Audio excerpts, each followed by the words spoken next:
ನಮಸ್ಕಾರ ಸ್ನೇಹಿತರೆ, ಸಾಧನಾ ಅಕಾಡೆಮಿ ಶಿಕಾರಿಪುರ ವತಿಯಿಂದ ನಾನು ಏನು ಕರಿಬಸಪ್ಪ, ಪ್ರಾಥಮಿಕ ಶಾಲಾ ಪದವೀಧರ ಶಿಕ್ಷಕರ 6ರಿಂದ 8ನೇ ತರಗತಿ ಶಿಕ್ಷಕರ ನೇಮಕಾತಿ ಈ ಸ್ಪರ್ಧಾತ್ಮಕ ಪರೀಕ್ಷೆಯ ಸಾಮಾನ್ಯ ಕನ್ನಡ ಸರಣಿ ಮಾಲಿಕೆ 7ನೇ ತರಗತಿಯಲ್ಲಿ ನೀವು ಭೇಟಿ ಆಗ್ತಾ ಇದ್ದೇವೆ.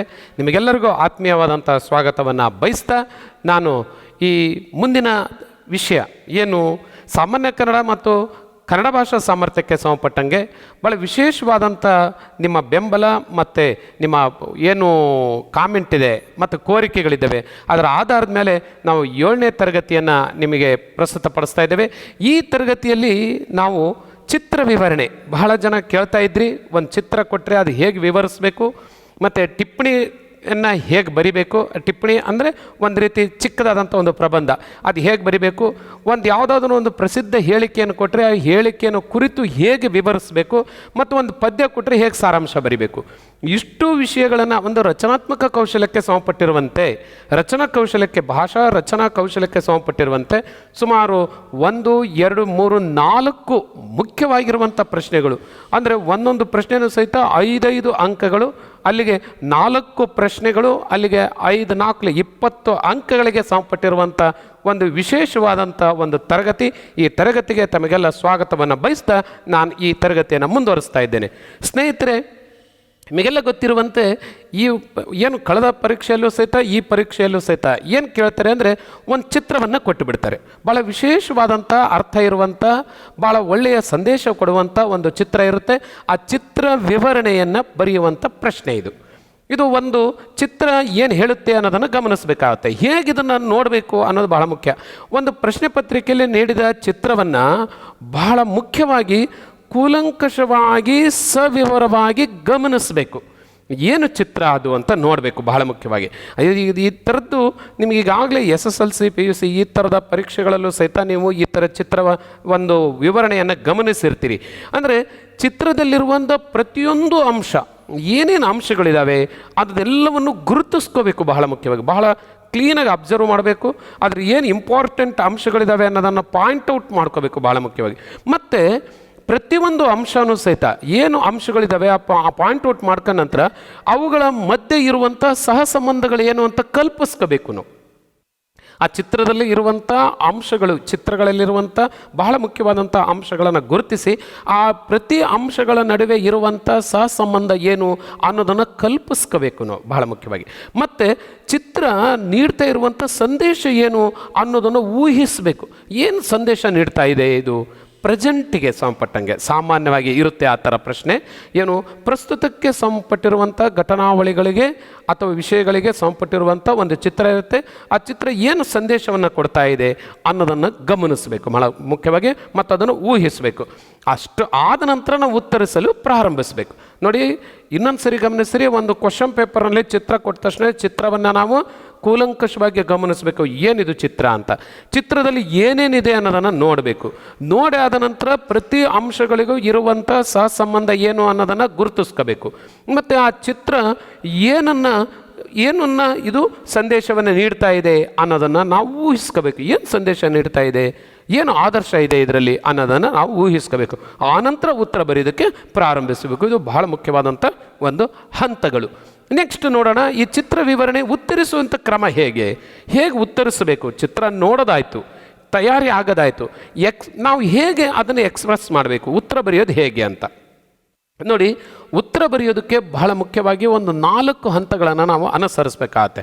ಒಂದನೇದು ಚಿತ್ರದ ಮಹತ್ವ ಮತ್ತು ಉದ್ದೇಶ ಮತ್ತು ನಿರೀಕ್ಷಿತ ಮೌಲ್ಯವನ್ನು ಪೀಠಿಕೆಯಾಗಿ ಬರಿಬೇಕು ಬಹಳ ಮುಖ್ಯವಾಗಿ. ಪೀಠಿಕೆ ಅಂತ ಹೆಡ್ಡಿಂಗ್ ಬರೆಯೋ ಅಗತ್ಯಿಲ್ಲ. ಏನು 1, 2, 3 ಲೈನ್ನಲ್ಲಿ ನಾವು ಆ ಚಿತ್ರ ಏನು ಮಹತ್ವ ಹೇಳ್ತಾ ಇದೆ ಮತ್ತು ಆ ಚಿತ್ರದ ಉದ್ದೇಶ ಏನು ಮತ್ತು ಅದು ಯಾವ ನಿರೀಕ್ಷೆಯನ್ನು ಇಟ್ಟುಕೊಂಡಿದೆ, ಯಾವ ನಿರೀಕ್ಷೆಯ ಮೌಲ್ಯವನ್ನು ಅದು ಕೊಡ್ತಾ ಇದೆ, ಇದು ಪೀಠಿಕೆಯಾಗಿ 3 ಲೈನ್ 4 ಲೈನ್ನಲ್ಲಿ ಬರಿಬೇಕಾಗತ್ತೆ. ನಾವು ಒಂದು 2-3 ವಾಕ್ಯದಲ್ಲಿ ಬರಿಬೇಕಾಗತ್ತೆ. ಇದಾದ ನಂತರ ನೆಕ್ಸ್ಟ್ ಪ್ಯಾರಾಗ್ರಾಫ್ನಲ್ಲಿ ಚಿತ್ರದಲ್ಲಿರುವ ಸಾಮಾನ್ಯ ಅಂಶಗಳನ್ನು ಬರ್ಕೋಬೇಕು. ಚಿತ್ರದಲ್ಲಿ ಏನು ಇಂಪಾರ್ಟೆಂಟಾಗಿ ಕಾಣ್ತಾ ಇದೆ, ಸಾಮಾನ್ಯವಾಗಿ ಜನರಲ್ ಐಟಮ್ಸ್ ಏನು ಇದರಲ್ಲಿ ಅದನ್ನು ಗುರುತಿಸ್ಕೋಬೇಕು ಮತ್ತು ಅದನ್ನು ವಿವರಿಸಬೇಕು. ಅದಾದ ನಂತರ ಆ ಅಂಶಗಳಿಗೆ ಇರುವಂಥ ಸಂಬಂಧವನ್ನು ಬರಿಬೇಕು. ಈ ಅಂಶ ಇದೆ ಇದರಲ್ಲಿ, ಹಂಗಾರೆ ಇದಕ್ಕೂ ಈ ಅಂಶಕ್ಕೂ ಏನು ಸಂಬಂಧ ಇದೆ ಅನ್ನೋದನ್ನು ಅಲ್ಲಿ 1 ಅಥವಾ 2 ವಾಕ್ಯದಲ್ಲಿ ವಿವರಿಸಬೇಕು. ಅದಾದ ನಂತರ ಚಿತ್ರ ನೀಡುತ್ತಿರುವ ಸಂದೇಶ ಅಥವಾ ಕಳಕಳಿ, ಕಾಳಜಿ ಇದನ್ನು ವಿವರಿಸಬೇಕು. ನೋಡಿ, ಅಲ್ಲಿಗೆ 4 ಹಂತಗಳಲ್ಲಿ ಬರೆಯುವಂಥ ಕ್ರಮ. ಒಂದನೇದು ಚಿತ್ರದ ಮಹತ್ವ, ಅದರ ಉದ್ದೇಶ, ನಿರೀಕ್ಷಿತ ಮೌಲ್ಯ. ಎರಡನೇದು ಆ ಚಿತ್ರದಲ್ಲಿರುವಂಥ ಸಾಮಾನ್ಯ ಅಂಶಗಳು ಮತ್ತು ಆ ಅಂಶಗಳಿಗೆ ಇರುವಂಥ ಸಹ ಸಂಬಂಧ, ಮತ್ತು ಚಿತ್ರ ನೀಡುವಂಥ ಸಂದೇಶ ಮತ್ತು ಕಾಳಜಿ. ಅಷ್ಟೇ ಅಲ್ಲ, ಬಹಳ ಮುಖ್ಯವಾಗಿ ಇದು ಚಿತ್ರಕ್ಕೆ ಸಂಬಂಧಪಟ್ಟಿದ್ದಾದರೆ ಬರವಣಿಗೆಯ ಕೌಶಲಕ್ಕೆ ಸಂಬಂಧಪಟ್ಟಂಗೆ ಆ ಭಾಷೆಯ ಬಳಕೆ, ಉತ್ತಮವಾದಂಥ ಭಾಷೆ ಬಳಸಬೇಕು. ಉತ್ತಮವಾದಂಥ ಭಾಷೆ ಅಂದ್ರೇನು? ಅಲ್ಲಿ ನುಡಿಗಟ್ಟುಗಳಿರ್ಬೋದು, ಅಥವಾ ಏನು ನಾಣ್ಣುಡಿಗಳಿರ್ಬೋದು, ಅಥವಾ ಯಾರ್ದಾದ್ರೂ ಒಳ್ಳೆಯ ಹೇಳಿಕೆಗಳಿರ್ಬೋದು, ಅಥವಾ ಸ್ಟೇಟ್ಮೆಂಟ್ಸ್ ಅಂತ ಕರಿತೀವಿ ಅಂಥದ್ದಿರ್ಬೋದು. ಇದನ್ನು ಬಳಸಿ ಆ ಏನು ನೀವು ಉತ್ತರಿಸ್ತಿದ್ದೀರಿ ಆ ಉತ್ತರಕ್ಕೆ ಹೆಚ್ಚಿನ ವ್ಯಾಲ್ಯೂ ಬರೋಂಗೆ ನೋಡಬೇಕು, ಮೌಲ್ಯ ಬರೋಂಗೆ ನೋಡಬೇಕು. ಹೀಗೆ ಒಂದು ಚಿತ್ರದ ವಿವರಣೆಯನ್ನು ಬರೆಯುವಂಥ ಕ್ರಮ. ಒಂದು ಎಕ್ಸಾಂಪಲ್ ನೋಡೋಣ, ಹಾಗಿದ್ರೆ ನಮಗೆ ಬಹಳ ಸುಲಭವಾಗಿದ್ದು ಅರ್ಥ ಆಗುತ್ತೆ. ನಿಮಗೆ ಒಂದು ಮಾದರಿ ಪ್ರಶ್ನೆ ಪತ್ರಿಕೆ ನಿಮಗೆ ಅಲ್ಲೇ ಪರಿಚಯ ಮಾಡಿಸಿದ್ದೆ ನಾನು. ಆ ಮಾದರಿ ಪ್ರಶ್ನೆ ಪತ್ರಿಕೆಯಲ್ಲಿ ಒಂದು ಇರೋ ಚಿತ್ರವನ್ನೇ ನಿಮಗೆ ಇಲ್ಲಿ ವಿವರಣೆಗೆ ತಗೊಂತಾ ಇದ್ದೇನೆ. ಅಲ್ಲಿ ಒಂದು ಚಿತ್ರ ನೋಡ್ತಾ ಇದ್ದೀವಿ ಅಲ್ವಾ? ಇದು ಪ್ರಶ್ನೆಯಲ್ಲಿರುವಂಥ ಒಂದು ಚಿತ್ರ. ಆ ಚಿತ್ರ ನೋಡಿ ಅದರ ವಿವರಿಸಿ ಅಂತ ಕೇಳ್ತಾರೆ. ಆ ಚಿತ್ರದಲ್ಲಿ ಏನೇನಿದೆ ಬಹಳ ನೀಟಾಗಿ ಗಮನಿಸೋಣ. ಹಾಗಿದ್ರೆ ಏನೇನೋ ನೋಡಿದ್ವಿ ಈಗ ನಾವು ಅಲ್ವಾ? ಅಲ್ಲಿ ಏನೇನೋ ಇದೆ ನೋಡ್ತಾ ಇದ್ದೀವಿ ನಾವು. ಅದನ್ನು ಹೇಗೆ ಪಾಯಿಂಟ್ಔಟ್ ಮಾಡ್ಕೊಳೋದು? ಒಂದೊಂದಾಗಿ ಪಾಯಿಂಟ್ಔಟ್ ಮಾಡ್ಕೊಳ್ಳೋಣ. ನೋಡಿ, ಆ ಚಿತ್ರದಲ್ಲಿ ಒಂದು ಕೈಯಲ್ಲಿ ಜಗತ್ತು ಅಂದರೆ ಗ್ಲೋಬ್ ಇದೆ ಅಲ್ವಾ? ಭೂಮಿಯ ಚಿತ್ರ ಇದೆ. ಒಂದು ಕೈಯಲ್ಲಿ ಭೂಮಿ ಇದೆ ಅಲ್ವಾ? ಇನ್ನೊಂದು ಕೈಯಲ್ಲಿ ಸಸ್ಯ ಇದೆ, ಸಸಿ ಇದೆ. ಅದು ನಡುವ ಅಗತ್ಯವನ್ನು ತೋರಿಸ್ತಾ ಇದೆ ಅಲ್ವಾ? ಒಂದು ಚಿಕ್ಕದಾದಂಥ ಒಂದು ಸಸಿ. ಒಂದು ಕೈಯಲ್ಲಿ ಜಗತ್ತು, ಇನ್ನೊಂದು ಕೈಯಲ್ಲಿ ಒಂದು ಚಿಕ್ಕದಾದಂಥ ಒಂದು ಸಸ್ಯ ಅಲ್ವಾ? ಒಂದು ಮತ್ತೊಂದಕ್ಕೆ ಸರಿಸಮವಾಗಿ ಹೋಲಿಸಲಾಗಿದೆ. ಅವು ಎರಡೂ ಸಹಿತ ಈಕ್ವಲ್ ಆಗಿ ನಿಂತ್ಕೊಂಡಿದ್ದಾವೆ ಮತ್ತು ಒಂದೇ ರೀತಿಯ ಕೈಯಲ್ಲಿ ಹಿಡ್ಕೊಂಡಿದ್ದಾರೆ ಅಲ್ವಾ? ಇವನು ಸಹಿತ ಒಂದು ಬಲಗೈಯಲ್ಲಿ ಹಿಡ್ಕೊಂಡಿದ್ದಾರೆ, ಈ ಕಡೆದು ಸಹಿತ ಒಂದು ಬಲಗೈ, ಈ ಥರ ಬಲವತ್ತು ಕೈಯಲ್ಲಿ ಹಿಡ್ಕೊಂಡಿದ್ದಾರೆ ಅಲ್ವಾ? ಅದು ನಮಗೆ ಕಾಣ್ತಾ ಇದೆ. ಅಥವಾ ಎರಡೂ ಕೈಗಳಲ್ಲೂ ಹೀಗೆ ಒಂದು ಕೈನಲ್ಲಿ ಏನು ಗ್ಲೋಬ್, ಒಂದು ಕೈಯಲ್ಲಿ ಸಸ್ಯ, ಎರಡನ್ನೂ ಹೀಗೆ ಹಿಡ್ಕೊಂಡಿದ್ದಾರೆ. ಇದು ನಮಗೆ ಕಾಣ್ತಾ ಇದೆ. ಅಂದರೆ ಎರಡೂ ಸಮಾನ ಅನ್ನೋದನ್ನು, ಅದರ ಮೌಲ್ಯವನ್ನು, ಸಮಾನವಾದಂಥ ಮೌಲ್ಯವನ್ನು ತೋರಿಸ್ತಾ ಇರೋಂಗೆ ಎರಡು ಈಕ್ವಲ್ ಆಗಿ ಕಾಣ್ತಾ ಇದೆ. ನೆಕ್ಸ್ಟ್ ಇನ್ನೇನು ಕಾಣ್ತಾ ಇದೆ ಅಲ್ಲಿ? ಜಗತ್ತಿನ ಉಳಿವಿಗೆ. ಇದು ನಮಗೆ ಕಾಣ್ತಾ ಇರುವಂಥ ಸಾಮಾನ್ಯವಾಗಿರುವಂಥ ದೃಶ್ಯಾವಳಿ. ಅದು ಏನು ಸಂದೇಶ ಅಥವಾ ಏನು ತೋರಿಸ್ತಾ ಇದೆ ಇದರಲ್ಲಿ ಅಂದರೆ ಏನು ಒಂದು ಸಂಬಂಧ ಕಲ್ಪಿಸ್ಬೋದು ಅಂದರೆ, ಕಲ್ಪಿಸ್ಕೊಳೋದೇನು ಇದರಲ್ಲಿ ಅಂದರೆ ಜಗತ್ತಿನ ಉಳಿವಿಗೆ. ನೋಡಿ, ಒಂದು ಕೈಯಲ್ಲಿ ಜಗತ್ತು ಹಿಡ್ಕೊಂಡಿದ್ದೀನಿ. ಈ ಜಗತ್ತಿನ ಉಳಿವಿಗೆ ಈ ಸಸ್ಯದ ಉಳಿಸಿಕೊಳ್ಳುವಿದೆ ಇದೆಯಲ್ಲ, ಇದು ಉಳಿಸಿ ಬೆಳೆಸೋದು ಬಹಳ ಅಗತ್ಯ ಅಂತ ತೋರಿಸ. ಈ ಜಗತ್ತು ಉಳಿಬೇಕಾದ್ರೆ ಸಸ್ಯನೂ ಉಳಿಬೇಕು ಅನ್ನುವಂಥ ಸಹ ಸಂಬಂಧ ಎರಡರಲ್ಲೂ ಗಮನಿಸಬೇಕು. ಹಾಗಾದ್ರೆ ಇದ್ರ ಸಂದೇಶ ಏನು? ಈ ಚಿತ್ರದ ಸಂದೇಶ ಏನು ಕೊಡ್ತಾ ಇದೆ? ಜಗತ್ತಿಗೆ ಹಸಿರೀಕರಣದ ಸಂದೇಶವನ್ನು ಕೊಡ್ತಾ ಇದೆ. ಜಗತ್ತು ಬಹಳಷ್ಟು ನಮ್ಮ ಮಾನವ ಚಟುವಟಿಕೆಯಿಂದ ಜಗತ್ತು ಕಾದು ಹೋಗಿದೆ, ತಾಪಮಾನ ಹೆಚ್ಚಾಗಿದೆ ಅಲ್ವಾ? ಜಗತ್ತಿನಲ್ಲಿ ಸಾಕಷ್ಟು ಏರುಪೇರುಗಳಾಗುತ್ತೆ. ಇದನ್ನು ನಿಯಂತ್ರಿಸೋದಕ್ಕೆ ಪ್ರಕೃತಿಯಿಂದ ಮಾತ್ರ ಸಾಧ್ಯ, ಅಂದರೆ ಸಸ್ಯದಿಂದ ಮಾತ್ರ ಸಾಧ್ಯ. ಹಾಗಾಗಿ ಸ್ವಾಭಾವಿಕ ಪ್ರಕೃತಿಯನ್ನು ನಾವು ಅಭಿವೃದ್ಧಿಪಡಿಸಬೇಕು, ಉಳಿಸ್ಕೋಬೇಕಾಗಿದೆ. ಹಾಗಾಗಿ ಇವೆರಡೂ ಸಮ ಅನ್ನೋದನ್ನು ತೋರಿಸ್ತದೆ. ಜಗತ್ತಿನ ಉಳಿವಿಗೆ ಸಸ್ಯದ ಉಳಿವು ಅತ್ಯಂತ ಅಗತ್ಯ ಅನ್ನೋ ತೋರಿಸ್ತದೆ. ಹಸಿರೀಕರಣದ ಮಹತ್ವದ ಒಂದು ಸಂದೇಶವನ್ನು ಇದು ಸಾರ್ತಾ ಇದೆ ಅಲ್ವಾ? ಹೀಗೆ ಇದನ್ನು ನಾವು ಕಲ್ಪಿಸ್ಕೋಬಹುದು. ಇದು ನನ್ನ ಯೋಚನೆ. ಹಾಗೆ ನೀವು ಬೇರೆ ಬೇರೆ ಥರ ಯೋಚನೆ ಮಾಡಬಹುದು, ಆದರೆ ಇದಕ್ಕೆ ರಿಲೆವೆಂಟ್ ಆಗಿರಲಿ. ಯಾವುದಕ್ಕೆ ರಿಲೆವೆಂಟ್ ಆಗಿರಬೇಕು? ಒಂದು ಚಿತ್ರ ಮತ್ತೊಂದು ಚಿತ್ರಕ್ಕೆ ಏನನ್ನು ಹೇಳ್ತಾ ಇದೆ, ಒಂದು ವಸ್ತು ಅಲ್ಲಿರುವಂಥ ಚಿತ್ರದಲ್ಲಿರುವಂಥ ವಸ್ತುಗಳಲ್ಲಿರುವಂಥ ಸಹ ಸಂಬಂಧ ಏನು, ಏನನ್ನು ಕಲ್ಪಿಸ್ಕೊತೀರಿ ಮತ್ತು ಏನು ಸಂದೇಶ ಕೊಡ್ತಾ ಇದೆ, ಇದ್ರ ಬಗ್ಗೆ ಸ್ಪಷ್ಟವಾದಂಥ ಒಂದು ಮಾಹಿತಿ ಅಲ್ಲಿ ಆ ಓದುಗನಿಗೆ ಅಥವಾ ಅದನ್ನೇನು ವ್ಯಾಲ್ಯೂಯೇಷನ್ ಮಾಡ್ತಾರೆ ಅವ್ರಿಗೆ ಗೊತ್ತಾಗಬೇಕು. ಹಾಗದನ್ನು ಬರಿಬೇಕಾಗುತ್ತೆ. ಹಾಗಿದ್ರೆ ಈಗ ಗುರುತಿಸ್ಕೊಂಡಿರುತ್ತೆ ಈ ಅಂಶಗಳನ್ನು ಒಂದು ವಿವರಣೆಯಲ್ಲಿ ಹೇಗೆ ಗುರುತಿಸೋದು ಅಥವಾ ಹೇಗೆ ದಾಖಲಿಸೋದು ಅನ್ನೋದು ನೋಡ್ತಾ ಹೋಗೋಣ. ಈಗ ನೋಡಿ, ಒಂದು ಉದಾಹರಣೆ ನೋಡ್ತಾ ಇದ್ದೀವಿ. ಈಗ ನೋಡಿ, ಪ್ರಸ್ತುತ ಚಿತ್ರವು, ನೋಡಿ ಹೀಗೆ ಶುರು ಮಾಡಬೇಕು. ಪ್ರಸ್ತುತ ಚಿತ್ರವು ಅಥವಾ ಇಲ್ಲಿ ನೀಡಿರುವ ಚಿತ್ರವು, ಹೀಗೂ ಶುರು ಮಾಡ್ಬೋದು. ಇಲ್ಲಿ ನೀಡಿರುವ ಚಿತ್ರವು ಹಸಿರೀಕರಣದ ಅನಿವಾರ್ಯತೆಯನ್ನು ಸಾರುತ್ತಿದೆ ಅಲ್ವಾ? ನೋಡಿ, ಇಲ್ಲಿ ನಾವು ಬರಿಬೇಕಾದ್ರೆ ಕಾಳಜಿ, ಆ ಕಳಕಳಿ, ಇದು ನಮಗೆ ಮತ್ತು ಅದರ ಉದ್ದೇಶ ಅಲ್ವಾ, ಅದರ ಸಂದೇಶ ಇದನ್ನು ಪೀಠಿಕೆಯಾಗಿ ಬರೀಬೇಕು ಅಂತ ನಾನು ಹೇಳಿದೆ. ಹಾಗಾಗಿ ಪೀಠಿಕೆಯಾಗಿ 3 ಅಥವಾ 2 ಮತ್ತು 3 ವಾಕ್ಯಗಳಲ್ಲಿ ಹೀಗೆ ವಿವರಿಸಬೇಕಾಗ್ತದೆ. ಪ್ರಸ್ತುತ ಚಿತ್ರವು ಹಸಿರೀಕರಣದ ಅನಿವಾರ್ಯತೆಯನ್ನು ಸಾರುತ್ತಿದೆ. ಅಷ್ಟೇ ಅಲ್ಲ, ಜಾಗತಿಕ ತಾಪಮಾನದ ನಿಯಂತ್ರಣಕ್ಕೆ ಗಿಡಗಳನ್ನು ನೆಟ್ಟು ಬೆಳೆಸುವ ತುರ್ತು ಅಗತ್ಯವನ್ನು ನಾವು ಮನನ ಮಾಡುತ್ತಿದೆ. ತುರ್ತು ಅಗತ್ಯ ಇದೆ ಅನ್ನೋದು ಹೇಳ್ತಾ ಇದೆ. ನೋಡಿ, ಎರಡೂ ಕೈಯಲ್ಲಿ ಹಿಡ್ಕೊಂಡು ನಿಂತ್ಕೊಂಡಿದ್ದಾರೆ ಅಲ್ವಾ. ಇದು ತುರ್ತು ಅಗತ್ಯವನ್ನು ತಿಳಿಸ್ತಾ ಇದೆ. ಎಷ್ಟು ಚೆನ್ನಾಗಿದೆ ನೋಡಿ. ಒಳ್ಳೆಯ ಒಂದು ಸಂದೇಶ ಇದು ಕೊಡ್ತಾ ಇದೆ. ಒಳ್ಳೆಯ ಒಂದು ಕಲ್ಪನೆ ಇದೆ, ಇದರಲ್ಲಿ ಉದ್ದೇಶ ಇದೆ. ಇದು ನೋಡಿ, ಬರೀ ಪೀಠಿಕೆ ಓದ್ತಿದ್ದಂಗೆ ಆ ವ್ಯಾಲ್ಯುವೇಟರಿಗೆ ಇವರಿಗೆ ಈ ಚಿತ್ರದ ಬಗ್ಗೆ ಸ್ಪಷ್ಟವಾದಂಥ ಒಂದು ಕಲ್ಪನೆ ಅಥವಾ ಚಿತ್ರಣ ಸಂದೇಶ ಒಡಮೂಡಿದೆ ಅಂತ ಗೊತ್ತಾಗ್ಬಿಡುತ್ತೆ. ಹಾಗಿರಬೇಕು ಪೀಠಿಕೆ. 3 ಲೈನ್ ಬರೆದ್ರು ಸಹಿತ, 3 ವಾಕ್ಯ ಬರೆದ್ರು ಸಹಿತ ಅದು ಇಡೀ ನಿಮ್ಮ ವಿವರಣೆಯ, ಚಿತ್ರದ ವಿವರಣೆಯ ಪೂರ್ಣ ಹುರುಳನ್ನು ಅಲ್ಲಿ ಕೊಡಂಗಿರಬೇಕು. ಅದನ್ನೇ ಪೀಠಿಕೆ ಅಂತ ಕರಿತೀವಿ. ನೋಡಿ, ಅಲ್ಲಿ ಪೀಠಿಕೆ ಆದ ನಂತರ ನಾವು ಅದನ್ನು ಒಂದು ಸ್ವಲ್ಪ ಉದಾಹರಣೆ ಸಹಿತ ವಿವರಿಸಬೇಕು. ವಿವರಿಸುವಾಗ ಏನೇನು ಗಮನಿಸ್ಬೇಕು ನಾವಲ್ಲಿ? ಅದಕ್ಕೆ ಕಾರಣಗಳಿರ್ಬೋದು, ಅಥವಾ ಅದಕ್ಕೆ ಪರಿಣಾಮಗಳಿರ್ಬೋದು, ಪರಿಹಾರಗಳಿರ್ಬೋದು, ಇಷ್ಟನ್ನು ವಿವರಿಸಬೇಕು. ನೋಡೋಣ. ಹಾಗಿದ್ರೆ ಒಂದು ಕೈಯಲ್ಲಿ ಜಗತ್ತು ಇರುವಂಥ ಅಂಶ, ಅಲ್ಲಿ ಏನಿದೆ ವಸ್ತು ಏನು ಕಾಣ್ತಾ ಇದೆ, ಅದು ಒಂದು ಕೈಯಲ್ಲಿ ಜಗತ್ತು, ಇನ್ನೊಂದು ಕೈಯಲ್ಲಿ ಸಸ್ಯ ಸಂಪತ್ತು. ನೋಡಿ ಎಷ್ಟು ಚೆನ್ನಾಗಿದೆ ಅಲ್ವಾ. ಹೀಗೆ ಬರಿಬೇಕು ಇದನ್ನು. ಒಂದು ಕೈಯಲ್ಲಿ ಜಗತ್ತು, ಇನ್ನೊಂದು ಕೈಯಲ್ಲಿ ಸಸ್ಯ ಸಂಪತ್ತು, ಮನೆಗೊಂದು ಮರ, ಊರಿಗೊಂದು ವನ ಎಂಬ ನಾಣ್ಣುಡಿಯಂತೆ ಪ್ರಸ್ತುತ ಸಸ್ಯ ಸಂಪತ್ತು ಇಲ್ಲದಿದ್ದರೆ ಜಗತ್ತು ಉಳಿಯಲು ಸಾಧ್ಯವಿಲ್ಲ ಎಂಬ ನಿಜವನ್ನು ಕಣ್ಣಿಗೆ ಗೋಚರಿಸುವಂತೆ, ಮನಸ್ಸಿಗೆ ತಟ್ಟುವಂತೆ ಚಿತ್ರ ಮೂಡಿ ಬಂದಿದೆ. ಈ ಥರದಲ್ಲಿ ಆ ಇರೋ ಅಂಶಗಳನ್ನು, ಏನು ಇದ್ದಾವೆ ಅದನ್ನು ನಾವು ಗುರುತಿಸಿ ವಿವರಿಸೋದಕ್ಕೆ ಸಾಧ್ಯ. ಓಕೆ, ಹಾಗಿದ್ರೆ ಮುಂದಿನ ಭಾಗದಲ್ಲಿ ಏನು ಬರಿಬೋದು ನಾವು ನೋಡಿ. ಇನ್ನಷ್ಟು ಕಾಳಜಿಯನ್ನು ವ್ಯಕ್ತಪಡಿಸೋದಕ್ಕೆ ಮತ್ತು ಅದನ್ನು ಒಂದು ಸ್ವಲ್ಪ ಅವರಲ್ಲಿ ಕಳಕಳಿಯನ್ನು ಮೂಡಿಸೋದಕ್ಕೆ, ಜಗತ್ತಿನ ಉಳಿವಿಗಾಗಿ ಪರಿಸರ ಸಂರಕ್ಷಣೆಗೆ ಆದ್ಯತೆ ನೀಡಬೇಕು ಅಲ್ವಾ ಅನ್ನುವಂಥ ತುರ್ತು ನಿರ್ವಹಣೆ ಅನಿವಾರ್ಯತೆಯ ಸಂದೇಶವನ್ನು ಇದು ನೀಡ್ತಾ ಇದೆ, ಸಾರ್ತಾ ಇದೆ. ಲಾಸ್ಟಿಗೆ ಕನ್ಕ್ಲೂಷನ್ ಮಾಡಬೇಕು. ಈ ಜಗತ್ತಿನ ಪಾಲುದಾರರಾದ ನಾವು, ನೋಡಿ ಎಷ್ಟು ಚೆನ್ನಾಗಿದೆ, ನಾವೆಲ್ಲ ಹಾಳು ಮಾಡ್ತಾ ಇದ್ದೇವೆ ಪರಿಸರವನ್ನು. ಈ ಜಗತ್ತಿನ ಪಾಲುದಾರರು ನಾವಷ್ಟೇ ಇದನ್ನು ಪೂರ್ತಿ ಕಬಳಿಸುವಂತಹ ಪೂರ್ತಿ ಉಸ್ತುವಾರಿ ಅಥವಾ ವಾರಸುದಾರರಲ್ಲ. ನಾವು ಇದನ್ನು ವಾರಸುದಾರರಲ್ಲ. ಇದು ನಮಗೆ ಚೆನ್ನಾಗಿ ಗೊತ್ತಿರಬೇಕು. ಈ ಜಗತ್ತಿನ ಪಾಲುದಾರರಾದ ನಾವು ನಮ್ಮ ಉಳಿವಿಗಾದರೂ ಭೂಮಿಯ ಉಸಿರಾದ ಸಸ್ಯವನ್ನು ಉಳಿಸಿ ಬೆಳೆಸುವ ಸಂಕಲ್ಪವನ್ನು ಹೊಂದಬೇಕು ಎಂಬುದು ಈ ಚಿತ್ರದ ಸಾರಾಂಶವಾಗಿದೆ. ಈ ಥರದಲ್ಲಿ ಬರಿಬೇಕಾಗತ್ತೆ. ಇಷ್ಟು ಬರೆದ್ರೆ ಖಂಡಿತವಾಗೂ ಪೂರ್ಣ 5 ಅಂಕಗಳು ನಿಮಗೆ ಲಭ್ಯ ಆಗ್ತವೆ. ಈ ಒಂದು ಚಿತ್ರದ ವಿವರಣೆ ನಾನು ಕಳಿಸ್ರಿ ಒಂದು ಮೌಲ್ಯಮಾಪನಕ್ಕೆ ಹೋದಾಗ ನೋಡಿದರೆ ಆ ಒಂದು ಚಿತ್ರ ಇತ್ತು. ಆ ಚಿತ್ರದ ಒಂದು ಜೋಗ ಜಲಪಾತದ ಅಥವಾ ಒಂದು ಜಲಪಾತದ ಚಿತ್ರ ಏನೇನೋ ಬರೆದುಬಿಟ್ಟಿದ್ರು. ಏನೇನು ಬರೆದಿದ್ರು ಬಹಳ ಆಶ್ಚರ್ಯ ಆಗುತ್ತೆ ನಿಮಗೆ. ಹೆಂಗಿತ್ತು ಅಂದರೆ ಒಂದು ಆನೆ ಚಿತ್ರ ಅಂತ ಬರೆದಿದ್ರು. ಆನೆ ಅಥವಾ ಉಲ್ಟಾ ನಿಂತಂಥ ಆನೆ, ಹೀಗೆ ಏನೇನೋ ವಿಚಿತ್ರವಾಗಿ. ಆ ಚಿತ್ರ ಸಾಮಾನ್ಯವಾಗಿ ಹೀಗಿರುತ್ತೆ. ಆ ಚಿತ್ರ ಉಲ್ಟನೂ ಕೊಟ್ಟಿರ್ಬೋದು. ಒಂದು ಜಲಪಾತ ಮೇಲಿಂದ ಕೆಳಗೆ ನೀರು ಬೀಳ್ತಾ ಇರೋದು, ಅದು ಉಲ್ಟ ಕೊಟ್ಟಿದ್ದಾಗ ಅದು ಒಂದು ರೀತಿ ಆನೆಗೆ ಥರ ಕಂಡಂಗೆ ಆಗಿರ್ಬೋದು. ಹೀಗೆ ಬೇರೆ ಬೇರೆ ಥರ ಏನೇನೋ ಕಾಣುತ್ತೆ. ಸ್ವಲ್ಪ ನೀವು ಚಿತ್ರವನ್ನು ಪರಿವೀಕ್ಷಿಸೋದಿದೆಯಲ್ಲ, ಕೂಲಂಕಷವಾಗಿ ಪರಿಶೀಲಿಸಬೇಕು. ಇದು ಬಹಳ ಮುಖ್ಯವಾಗಿ ವಿವರವಾಗಿ ಪರಿಶೀಲಿಸಬೇಕು ಅದನ್ನು. ಆಮೇಲೆ ಅಲ್ಲಿರುವಂಥ ಅಂಶಗಳನ್ನು ಗುರುತಿಸ್ಕೋಬೇಕು. ಆಮೇಲೆ ಎರಡೂ ಅಂಶಗಳ ನಡುವೆ ಇರುವಂಥ ಸಂಬಂಧವನ್ನು ನಾವು ಕಲ್ಪಿಸ್ಕೋಬೇಕು. ಮತ್ತು ಇಡೀ ಚಿತ್ರ ನೀಡುವಂಥ ಸಂದೇಶವನ್ನು ನಾವು ಗುರುತಿಸ್ಕೋಬೇಕು ಅಥವಾ ಊಹಿಸ್ಕೋಬೇಕು.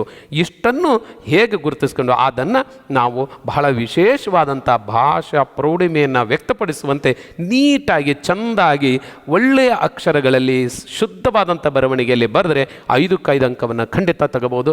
ನಾನು ಗಮನಿಸಿದಂಗೆ 5ಕ್ಕೆ 5 ಅಂಕ ತಗೊಂಡವ್ರು ತುಂಬ ಕಡಿಮೆ ಇದ್ದಾರೆ. ಇದರಲ್ಲಿ 1 ಅಂಕ 2 ಅಂಕ ಅರ್ಧ ಅಂಕ ಎಲ್ಲ ತಗೊಂಡಿದ್ದಾರೆ. ಹಾಗಾಗಿ ನೀವು ಏನು ತರಗತಿಯನ್ನು ವೀಕ್ಷಿಸಿದ್ದೀರಿ, ಖಂಡಿತವಾಗೂ ನೀವು 5ಕ್ಕೆ 5 ಅಂಕ ತಗೊಳ್ಳುವಂಥ ಟೆಕ್ನಿಕ್ ನಿಮ್ಮದಾಗುತ್ತೆ ಅಂತ ನಾನಂತೂ ಭಾವಿಸ್ತಾ, ಅದೇ ಥರ ನಾನಿಲ್ಲಿ ಹಂತಗಳನ್ನು ಹೇಳಿದ್ದೀನಿ, ಇಲ್ಲಿ ಕೆಲವು ಟ್ರಿಕ್ಸ್ಗಳನ್ನು ಅಥವಾ ಸೂಚನೆಗಳನ್ನು ಹಂತಗಳನ್ನು ಕೊಟ್ಟಿದ್ದೀನಿ, ಅದನ್ನು ಗಮನಿಸಿ ಅಳವಡಿಸ್ಕೊಂಡು ಬೇರೆ ಬೇರೆ ಚಿತ್ರಗಳಿಗೂ ಹೀಗೆ ಬರೆಯಕ್ಕೆ ಬರಬೇಕು. ನಿಮಗೆ ಮತ್ತೊಂದು ಚಿತ್ರವನ್ನು ನಾನು ನಿಮಗೆ ತೋರಿಸ್ತಾ ಇದ್ದೇನೆ. ಇದು ನೀವೇ ಬರಿಬೇಕಾಗಿರುವಂಥದ್ದು. ನೋಡಿ, ಅಲ್ಲಿ ಒಂದು ಆ ಚಿತ್ರ ಕಾಣ್ತಾ ಇದೆ. ಆ ಚಿತ್ರ ನೋಡಿದ ತಕ್ಷಣವೇ ನೀವು ಈ ಚಿತ್ರ ಏನೇನಿದೆ ಇದರಲ್ಲಿ ಅಂತಂದು ಗುರುತಿಸಕ್ಕೆ ಬರಬೇಕು. ಬಹಳ ಸೂಕ್ಷ್ಮವಾಗಿ ಗಮನಿಸ್ರಿ. ಅಲ್ಲಿ ಏನೇನಿದೆ ಅನ್ನೋದನ್ನು ನೀವು ಗುರುತಿಸ್ಬೇಕು. ಗುರುತಿಸಿ ಆದ ನಂತರ ಆ ವಸ್ತುಗಳು ಏನಿದ್ದಾವೆ, ಆ ಅಂಶಗಳು ಏನಿದ್ದಾವೆ, ಅವುಗಳ ನಡುವೆ ಏನು ಸಂಬಂಧ ಇದೆ ಅನ್ನೋದನ್ನು ನೀವು ಕಲ್ಪಿಸ್ಕೋಬೇಕು. ಅದಾದ ನಂತರ ಇದು ಏನನ್ನು ಹೇಳ್ತಾ ಇದೆ, ಏನು ಸಂದೇಶ ಕೊಡ್ತಾ ಇದೆ, ಅಥವಾ ಏನು ಜೀವನದ ಅಂಶಗಳನ್ನು ಸಾರ್ತಾ ಇದೆ, ಅದನ್ನು ನೀವು ಊಹಿಸಬೇಕು. ಆ ನಂತರ ನೀವು ಬರೆಯೋದಕ್ಕೆ ಪ್ರಾರಂಭಿಸಬೇಕು. ಹೀಗೆ ನೀವು ಒಂದು ಚಿತ್ರದ ವಿವರಣೆಯನ್ನು ಬರೆಯುವ ಹಂತಗಳನ್ನು ಸಹಿತ ಒಂದು ಟಿಪ್ಪಣಿಯಾಗಿ ಹೇಗೆ ಬರಿಬೇಕು, ಅಥವಾ ಚಿತ್ರ ವಿವರಣೆ ಹೇಗೆ ಬರಿಬೇಕು ಅಂದರೆ ಒಂದು ಪೀಠಿಕೆ ಬರಿಬೇಕು. ಪೀಠಿಕೆ ಆದ ನಂತರ ಆ ಅಂಶಗಳನ್ನು, ಸಾಮಾನ್ಯ ಅಂಶಗಳು ಅಥವಾ ಸಾಮಾನ್ಯವಾಗಿ ಕಾಣುವಂಥ ಆ ಅಂಶಗಳನ್ನು ವಿವರಿಸಬೇಕು. ಅದಾದ ನಂತರ ಅವುಗಳ ಸಂಬಂಧಗಳನ್ನು ವಿವರಿಸಬೇಕು. ಅದಾದ ನಂತರ ಅದರ ಕಾಳಜಿ ಮತ್ತು ಅದರ ಸಂದೇಶವನ್ನು ನೀವು ದಾಖಲಿಸ್ಬೇಕು. ಹೀಗೆ 4 ಪ್ಯಾರಾಗಳಲ್ಲಿ 2 ಅಥವಾ 3 ವಾಕ್ಯಗಳನ್ನು ಬಳಸಿ ಬರೆದ್ರೆ ಖಂಡಿತವಾಗೂ 10 ರಿಂದ 12 ವಾಕ್ಯಗಳಾಗ್ತವೆ. 8-10 ವಾಕ್ಯಗಳು ಅಂತ ಹೇಳಿದ್ದಾರೆ. ಹಾಗಾಗಿ ನೀವು 10 ವಾಕ್ಯಗಳನ್ನು ಖಂಡಿತವಾಗೂ ಚೆಂದಾಗಿ ಬರಿಬೋದು, ನೀಟಾಗಿ ಬರೆಯುವಂಥ. ಮತ್ತು ಅಲ್ಲಿ ಯಾವ ಗಾದೆ ಮಾತನ್ನು ಬಳಸ್ಬೋದು, ಯಾವ ನಾಣ್ಣುಡಿಯನ್ನು ಬಳಸ್ಬೋದು, ಏನು ವಿಶೇಷವಾದಂಥ ವಾಕ್ಯಗಳನ್ನು ಬಳಸ್ಬೋದು, ಇದನ್ನು ಸಹಿತ ಯೋಚಿಸಬೇಕು. ಒಂದು 5 ನಿಮಿಷ ಕ್ಲೀನಾಗಿ ಯೋಚಿಸಿ ನೀಟಾಗಿ ಬರೆಯುವಂಥ ಪ್ರಯತ್ನ ನೀವು ಖಂಡಿತವಾಗಿ ಈಗ ಮಾಡಬೇಕು. ಅದನ್ನು ಇಟ್ಟುಕೊಂಡು, ಆ ಥರ ಚಿತ್ರವನ್ನು ಇಟ್ಟುಕೊಂಡು ನೀವು ಪ್ರಯತ್ನ ಮಾಡ್ತೀರಿ ಅಂತ ನಾನು ಭಾವಿಸ್ತಾ ಮುಂದಿನ ವಿಷಯಕ್ಕೆ ಅಥವಾ ಮುಂದಿನ ಪ್ರಶ್ನೆಗೆ ಹೋಗ್ತಾ ಇದ್ದೇನೆ. ಮುಂದಿನ ಪ್ರಶ್ನೆ ಏನು ಅಂದರೆ ಟಿಪ್ಪಣಿ ರಚನೆ ಅಂತ. ಟಿಪ್ಪಣಿ ರಚನೆ ಹೇಗೆ ಬರಿಬೇಕು? ಅಲ್ಲೊಂದು ವಿಷಯ ಕೊಡ್ತಾರೆ, ಆ ವಿಷಯವನ್ನು ಆಧರಿಸಿ ನೀವು ಟಿಪ್ಪಣಿಯನ್ನು ರಚಿಸಬೇಕಾಗ್ತದೆ. ಒಂದು ಟಿಪ್ಪಣಿ ಅಂತಂದರೆ ಒಂದು ಪ್ಯಾರ ಮೇಲ್ಗಡೆಗೆ ಕ್ಲೀನಾಗಿ ಆ ಟಿಪ್ಪಣಿ ಅಂತ ಹಾಕಿ, ಟಿಪ್ಪಣಿ ರಚನೆ ಅಂತ ಹಾಕಿ, ಅದ್ರ ಕೆಳಗಡೆಗೆ ಯಾವ ವಿಷಯ ಆಯ್ಕೆ ಮಾಡ್ಕೊಂಡಿರೋ ಆ ವಿಷಯದ ಹೆಡ್ಡಿಂಗನ್ನು ಬರೆದು ಅದ್ರ ಕೆಳಗಡೆಗೆ 1 ಪ್ಯಾರಾದಷ್ಟು ಅಥವಾ 2-3 ಪ್ಯಾರಾದಷ್ಟು 1 ಪೇಜ್ನಷ್ಟು ನೀಟಾಗಿ ಬರಿಬೇಕಾಗುತ್ತೆ. ಒಂದು ಎಕ್ಸಾಂಪಲ್ ಸಹಿತ ನಿಮಗೆ ಅದರ ವಿವರವನ್ನು ಚರ್ಚೆ ಮಾಡ್ತಾ ಇದ್ದೇನೆ. ಓಕೆ, ಟಿಪ್ಪಣಿ ರಚನೆಯ ಪರಿಚಯ ಹೇಗಿರುತ್ತೆ ಅಂದರೆ, ಪ್ರಚಲಿತ ವಿದ್ಯಮಾನಗಳನ್ನು ಆಧರಿಸಿ ವೈಜ್ಞಾನಿಕ ವಿಷಯ ಇರಬಹುದು, ಅಥವಾ ಸಾಂಸ್ಕೃತಿಕ ವಿಷಯ ಇರಬಹುದು, ಅಥವಾ ಸಾಮಾಜಿಕ ವಿಷಯ ಇರಬಹುದು, ಅಥವಾ ವೈಚಾರಿಕ ವಿಷಯಗಳ ಹಿನ್ನೆಲೆಯನ್ನು ಇರುವಂಥ ವಿಷಯವನ್ನು ಕೊಡ್ತಾರೆ. ನೋಡಿ, ಬಹಳ ಮುಖ್ಯವಾಗಿ ಈ ಅಂಶನ ಇನ್ನೊಂದು ಸರಿ ನಾನು ನಿಮ್ಮ ಗಮನಕ್ಕೆ ನೋಟಿಫೈಡ್ ಮಾಡ್ತಾ ಇದ್ದೀನಿ.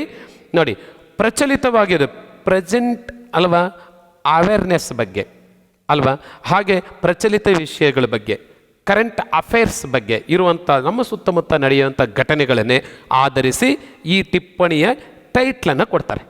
ಟೈಟ್ಲು ಯಾವ ವಿಷಯವನ್ನು ಒಳಗೊಂಡಿರುತ್ತೆ ಸಾಮಾನ್ಯವಾಗಿ ಅಂದರೆ, ಅದು ಸಾಮಾನ್ಯವಾಗಿ ವೈಜ್ಞಾನಿಕ ವಿಷಯದ ಬಗ್ಗೆ ಇರಬಹುದು.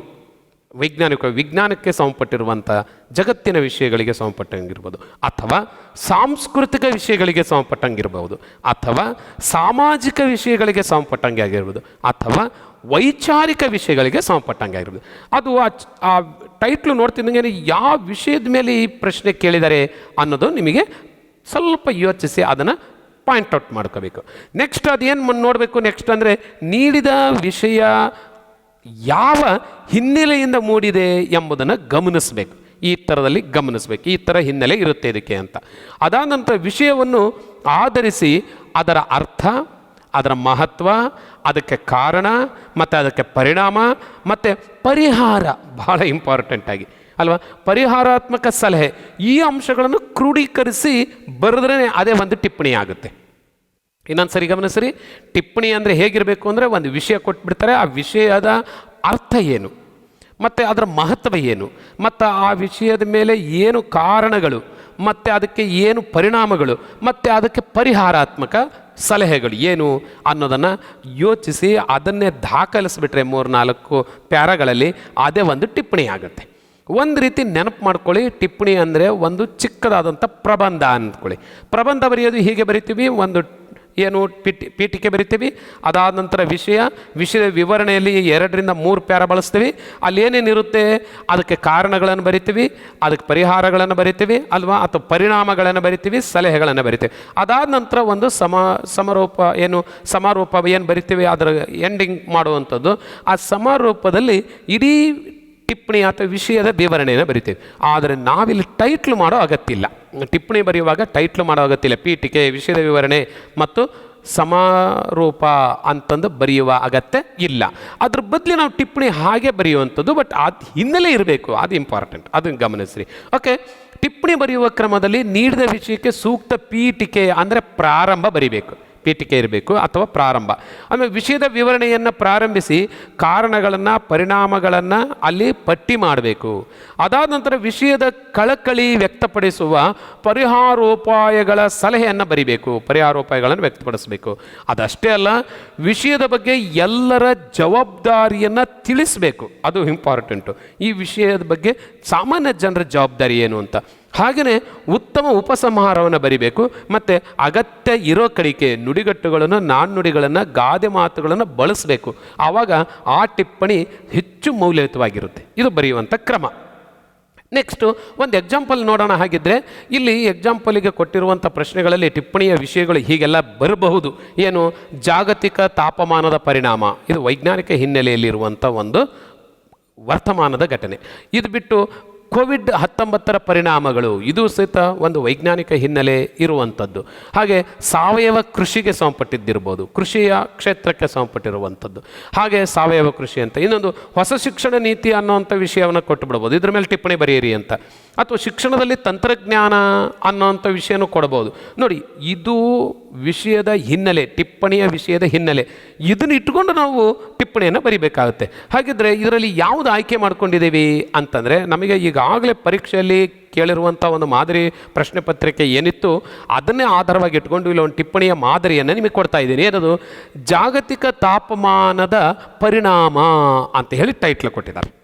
ಇದ್ರ ಮೇಲೆ ಟಿಪ್ಪಣಿ ಬರೆಯಿರಿ ಅಂತ ಪ್ರಶ್ನೆ ಕೇಳಿದರೆ 5 ಅಂಕ ಇರಿದೆ ಇದಕ್ಕೆ. ಹಾಗಿದ್ರೆ ಏನು ಇದಕ್ಕೆ ಮೊದಲನೇದಾಗಿ ಏನು ಬರೀಬೇಕು? ಇದಕ್ಕೆ ಉತ್ತಮವಾದಂಥ ಒಂದು ಟಿಪ್ಪಣಿ, ಏನು ಪೀಠಿಕೆ ಅಥವಾ ಪ್ರಾರಂಭವನ್ನು ಬರೀಬೇಕು ಅಂದೆ. ಅಲ್ಲಿ ನಾನು ಒಂದು ಎಕ್ಸಾಂಪಲ್ ಬರೆದಿದ್ದೀನಿ ನೋಡಿ. ಅಲ್ಲಿ ಯಾವುದೇ ಪೀಠಿಕೆ ಅಂತ ಟೈಟ್ಲು ಮಾಡಿಲ್ಲ, ಆದರೆ ಪೀಠಿಕೆ ಥರ ಇದೆ. ಅದು ಏನು? ಭೂಮಿಯ ಮೇಲ್ಮೈ ಸಮೀಪದಲ್ಲಿರುವ ವಾಯು ಮತ್ತು ಸಾಗರ ಪ್ರದೇಶದಲ್ಲಿ ಆಗಿರುವ ಸರಾಸರಿ ತಾಪಮಾನದ ಏರಿಕೆಯನ್ನು ಜಾಗತಿಕ ತಾಪಮಾನ ಎನ್ನುವರು. ನೋಡ್ರಿ, ಹಂಗಂದ್ರೆ ಏನು ಅಂತ ಹೇಳ್ದಂಗೆ ಅಲ್ವಾ? ಜಾಗತಿಕ ತಾಪಮಾನ ಅಂದರೆ ಏನು ಅಂತ ಆನಂತರ ನಾವು ಪರಿಣಾಮ ಕೇಳಬೇಕಾಗಿದೆ ಅಲ್ವಾ? ಪರಿಣಾಮದ ಬಗ್ಗೆ ಹೇಳಬೇಕಾಗಿದೆ. ಅದರಲ್ಲಿ ಜಾಗತಿಕ ತಾಪಮಾನ ಅಂದರೆ ಏನು, ಅದು ಹೇಗುಂಟಾಗುತ್ತೆ ಮತ್ತು ಅದರ ಪರಿಣಾಮ ಏನು, ಅಲ್ಲಿಗೆ ಹೋಗಬೇಕಾಗುತ್ತೆ. ಇದನ್ನೇ ನಾನು ಪೀಠಿಕೆಯಾಗಿ ಇಲ್ಲಿ ಪ್ರಾರಂಭ ಮಾಡಿದ್ದೀನಿ. ನೋಡಿ, ಜಾಗತಿಕ ತಾಪಮಾನದ ಪರಿಣಾಮ ಅಂತ ಟೈಟ್ಲ್ ಕೊಡ್ತಿದ್ದಂಗೆ ನಾವು ಅಲ್ಲಿ ಒಂದು ಲೇಖನ ಓದಕ್ಕೆ ಹೊರಟ್ರೆ, ಭೂಮಿಯ ಮೇಲ್ಮೈ ಸಮೀಪದಲ್ಲಿರುವ ವಾಯು ಅಂದರೆ ಭೂಮಿಯ ಮೇಲೆ ಇರುವಂಥ ವಾಯು ಮತ್ತು ಸಾಗರದ ಪ್ರದೇಶಗಳಲ್ಲಿ ಆಗಿರುವ ಸರಾಸರಿ ತಾಪಮಾನದ ಏರಿಕೆಯನ್ನು ನಾವು ಜಾಗತಿಕ ತಾಪಮಾನ ಅಂತ ಕರಿತೀವಿ. ಈ ಜಾಗತಿಕ ತಾಪಮಾನದಿಂದ ಹೇಗೆ ಉಂಟಾಗುತ್ತೆ ಇದು ಜಾಗತಿಕ ತಾಪಮಾನ ಅನ್ನೋದಕ್ಕೆ ಆಧುನಿಕ ಜೀವನ ಕ್ರಮ, ನಮ್ಮ ಆಧುನಿಕ ಜೀವನ ಕ್ರಮ, ಉದಾಹರಣೆಗೆ ಸಾಕಷ್ಟು ವಾಹನಗಳನ್ನು ಬಳಸ್ತಾ ಇದ್ದೀವಿ, ಸಾಕಷ್ಟು ಇಂಧನವನ್ನು ಸುಟ್ಟು ಅದರ ಏನು ಹೊಗೆ ಇರ್ಬೋದು ಅಲ್ವಾ, ಅದರ ಒಂದು ದುಷ್ಪರಿಣಾಮ ನಮ್ಮ ಪರಿಸರಕ್ಕೆಲ್ಲ ಬಿಡ್ತಾ ಇದ್ದೀವಿ. ಇದು ಸಹಿತ ಪರಿಸರದ ಒಂದು ತಾಪಮಾನಕ್ಕೆ ಅಥವಾ ಜಗತ್ತಿನ ತಾಪಮಾನಕ್ಕೆ ಕಾರಣ ಇರ್ಬೋದು. ಅದಕ್ಕೆ ಹೇಳ್ತಾರೆ ಇಲ್ಲಿ, ಆಧುನಿಕ ಜೀವನ ಕ್ರಮ ಹಾಗೂ ಕೈಗಾರೀಕರಣದ ಪ್ರಭಾವದಿಂದ ಭೂಮಿಯ ಮೇಲಿನ ತಾಪಮಾನ ದಿನದಿಂದ ದಿನಕ್ಕೆ ಏನಾಗ್ತದೆ, ಏರುತ್ತಲೇ ಸಾಗುತ್ತಿದೆ. 21ನೇ ಶತಮಾನದ ಅಂತ್ಯದ ವೇಳೆಗೆ ತಾಪಮಾನದ ಹೆಚ್ಚಳವು ಕೈಗಾರಿಕಾ ಯುಗದ ಆರಂಭದ ಪೂರ್ವ ಮಟ್ಟಕ್ಕಿಂತ, ಕೈಗಾರಿಕಾ ಯುಗ 18-17ನೇ ಶತಮಾನದಲ್ಲಿ ಕೈಗಾರಿಕಾ ಯುಗ ಏನು ಪ್ರಾರಂಭ ಆಯಿತು ಅದರ ಪೂರ್ವದಲ್ಲಿದ್ದಂಥ ಮಟ್ಟ ಇತ್ತಲ್ಲ, ಅದಕ್ಕೆ ಹೋಲಿಸಿದ್ರೆ 2.7 ಡಿಗ್ರಿ ಸೆಲ್ಸಿಯಸ್ನಷ್ಟು ಹೆಚ್ಚಾಗಿದೆ ಅಂಥೇಳಿ ವಿಶ್ವಸಂಸ್ಥೆಯ ಅಧ್ಯಯನ ವರದಿ ಮಾಡಿದೆ, ಅದು ಎಚ್ಚರಿಕೆ ನೀಡಿದೆ. ಕೇವಲ 100 ವರ್ಷಗಳ ಅಂತರದಲ್ಲಿ ಅಥವಾ 200 ವರ್ಷಗಳ ಅಂತರದಲ್ಲಿ 2.7ರಷ್ಟು ಡಿಗ್ರಿ ಹೆಚ್ಚಾಗಿದೆ ಅಂದರೆ ಇನ್ನೂ ಇದು ಸ್ಪೀಡ್ ಜಾಸ್ತಿ ಆಗ್ತಾ ಇದೆ, ಹೆಚ್ಚುವರಿ ಅಲ್ವಾ? ಅಂದರೆ ಅಷ್ಟು ತಾಪಮಾನ ಜಾಸ್ತಿ ಆಗ್ತಾ ಇದೆ. ಹಂಗೆ ತಾಪಮಾನ ಅಂದರೆ ಏನು, ತಾಪಮಾನ ಯಾಕೆ ಆಗ್ತಾ ಇದೆ ಮತ್ತು ತಾಪಮಾನ ಎಷ್ಟಾಗ್ತಾ ಇದೆ, ಇದ್ರ ಕಾಳಜಿಯನ್ನು ಈ ಟಿಪ್ಪಣಿ ನಮಗೆ ಒದಗಿಸ್ಕೊಡ್ತಾ ಇದೆ. ನೆಕ್ಸ್ಟು, ಜಾಗತಿಕ ತಾಪಮಾನದ ಹೆಚ್ಚಳಕ್ಕೆ ಅನೇಕ ಕಾರಣಗಳು, ಯಾಕೆ ತಾಪಮಾನ ಜಾಸ್ತಿ ಆಗ್ತಾ ಇದೆ ಅನ್ನೋದಕ್ಕೆ ಅನೇಕ ಕಾರಣಗಳನ್ನು ನಾವು ಗುರುತಿಸಲಾಗಿದೆ. ಅದರಲ್ಲಿ ಹವಾಮಾನ ಬದಲಾವಣೆಯ ಕುರಿತಾದ ಸಹಕಾರಿ ಮಂಡಳಿ IPCC ಅನ್ನುವಂಥ ಒಂದು ಸಂಸ್ಥೆ ಇದೆ. ಇದು ವಿಶ್ವಸಂಸ್ಥೆಯ ಅಡಿಯಲ್ಲಿ ಬರುವಂಥದ್ದು. ಇದರ ಪ್ರಕಾರ ಏನು ಕಾರಣಗಳು ತಾಪಮಾನ ಜಾಸ್ತಿ ಆಗೋದಕ್ಕೆ ಅಂತ ಒಂದು 3-4 ಪಾಯಿಂಟ್ಸನ್ನು ಅವರು ಪಾಯಿಂಟ್ ಔಟ್ ಮಾಡಿ ಕೊಟ್ಟಿದ್ದಾರೆ. ಅದನ್ನು ಸರಿಪಡಿಸ್ಕೊಳೋದು ಎಲ್ಲ ದೇಶಗಳ ಒಂದು ಮುಖ್ಯವಾದಂಥ ಜವಾಬ್ದಾರಿ. ಹಾಗೆ ಇದು ಬಹಳ ವ್ಯಾಲ್ಯುಬಲ್ ಆಗಿರುವಂಥ ಒಂದು ಅಂಶವನ್ನು ಅವರು ಪ್ರಕಟಗೊಳಿಸಿದ್ದಾರೆ. ಅದೇನು ಅಂದರೆ, ಒಂದನೇದು ಅಗೆದು ತೆಗೆದ ಇಂಧನಗಳು ಏನು ಭೂಮಿಯ ಒಳಗಿರುವಂಥ ಇಂಧನ ಇದೆ ಅದನ್ನು ಆಗದು ಹೊರ ತೆಗಿತಾ ಇದ್ದೀವಿ. ಇದರ ಕಲ್ಲಿದ್ದಲು ಇರ್ಬೋದು ಅಲ್ವಾ, ಹಾಗೆಯೇ ಪೆಟ್ರೋಲಿಯಂ ಪ್ರಾಡಕ್ಟ್ಸ್ಗಳಿರ್ಬೋದು, ಇದು ಅಗೆದು ತೆಗೆದುವಂಥ ಇಂಧನಗಳು ಮತ್ತು ಅರಣ್ಯ ನಾಶ ಎರಡೂ ಸಹಿತ ಹಸಿರುಮನೆ ಅನಿಲಗಳ ಸಂಗ್ರಹ ಹೆಚ್ಚಾಗಿ ತಾಪಮಾನ ಹೆಚ್ಚಾಗಿದೆ ನೋಡಿ. ಪೆಟ್ರೋಲಿಯಂನಿಂದ ಹಾಗೆ ಖನಿಜಗಳ ಏನು ನಾವು ಆ ಕಲ್ಲಿದ್ದಲು ಇಂಥದನ್ನು ಉರಿಸೋದ್ರಿಂದ ಸುಡೋದ್ರಿಂದ ಹಸಿರುಮನೆ ಅನಿಲಗಳು ಹೆಚ್ಚಾಗ್ತಾ ಇದ್ದಾವೆ, ಅದರಿಂದ ತಾಪಮಾನ ಜಾಸ್ತಿ ಆಗ್ತಾ ಇದೆ. ಅಷ್ಟೇ ಅಲ್ಲ, ಭಾಳ ಇಂಪಾರ್ಟೆಂಟಾಗಿ ಇನ್ನೊಂದೇನು ಅಂಶ ಅಂತಂದರೆ ಅರಣ್ಯ ಭಾಳಷ್ಟು ನಾಶ ಆಗ್ತಾ ಇದೆ. ಈ ಅರಣ್ಯ ನಾಶದಿಂದನೂ ಸಹಿತ ಹಸಿರುಮನೆ ಅನಿಲಗಳ ಸಂಗ್ರಹ ಜಾಸ್ತಿ ಆಗ್ತಾ ಇದೆ, ಇದರಿಂದ ತಾಪಮಾನ ಹೆಚ್ಚಾಗ್ತಾ ಇದೆ. ಬಹಳ ಮುಖ್ಯವಾಗಿ ಗಮನಿಸಬೇಕಾಗಿರುವಂಥ ಎಲ್ಲ ದೇಶಗಳು ಅಥವಾ ಆಡಳಿತ ವ್ಯವಸ್ಥೆ ಗಮನಿಸಬೇಕಾಗಿರುವಂಥ ಒಂದು ಅಂಶ.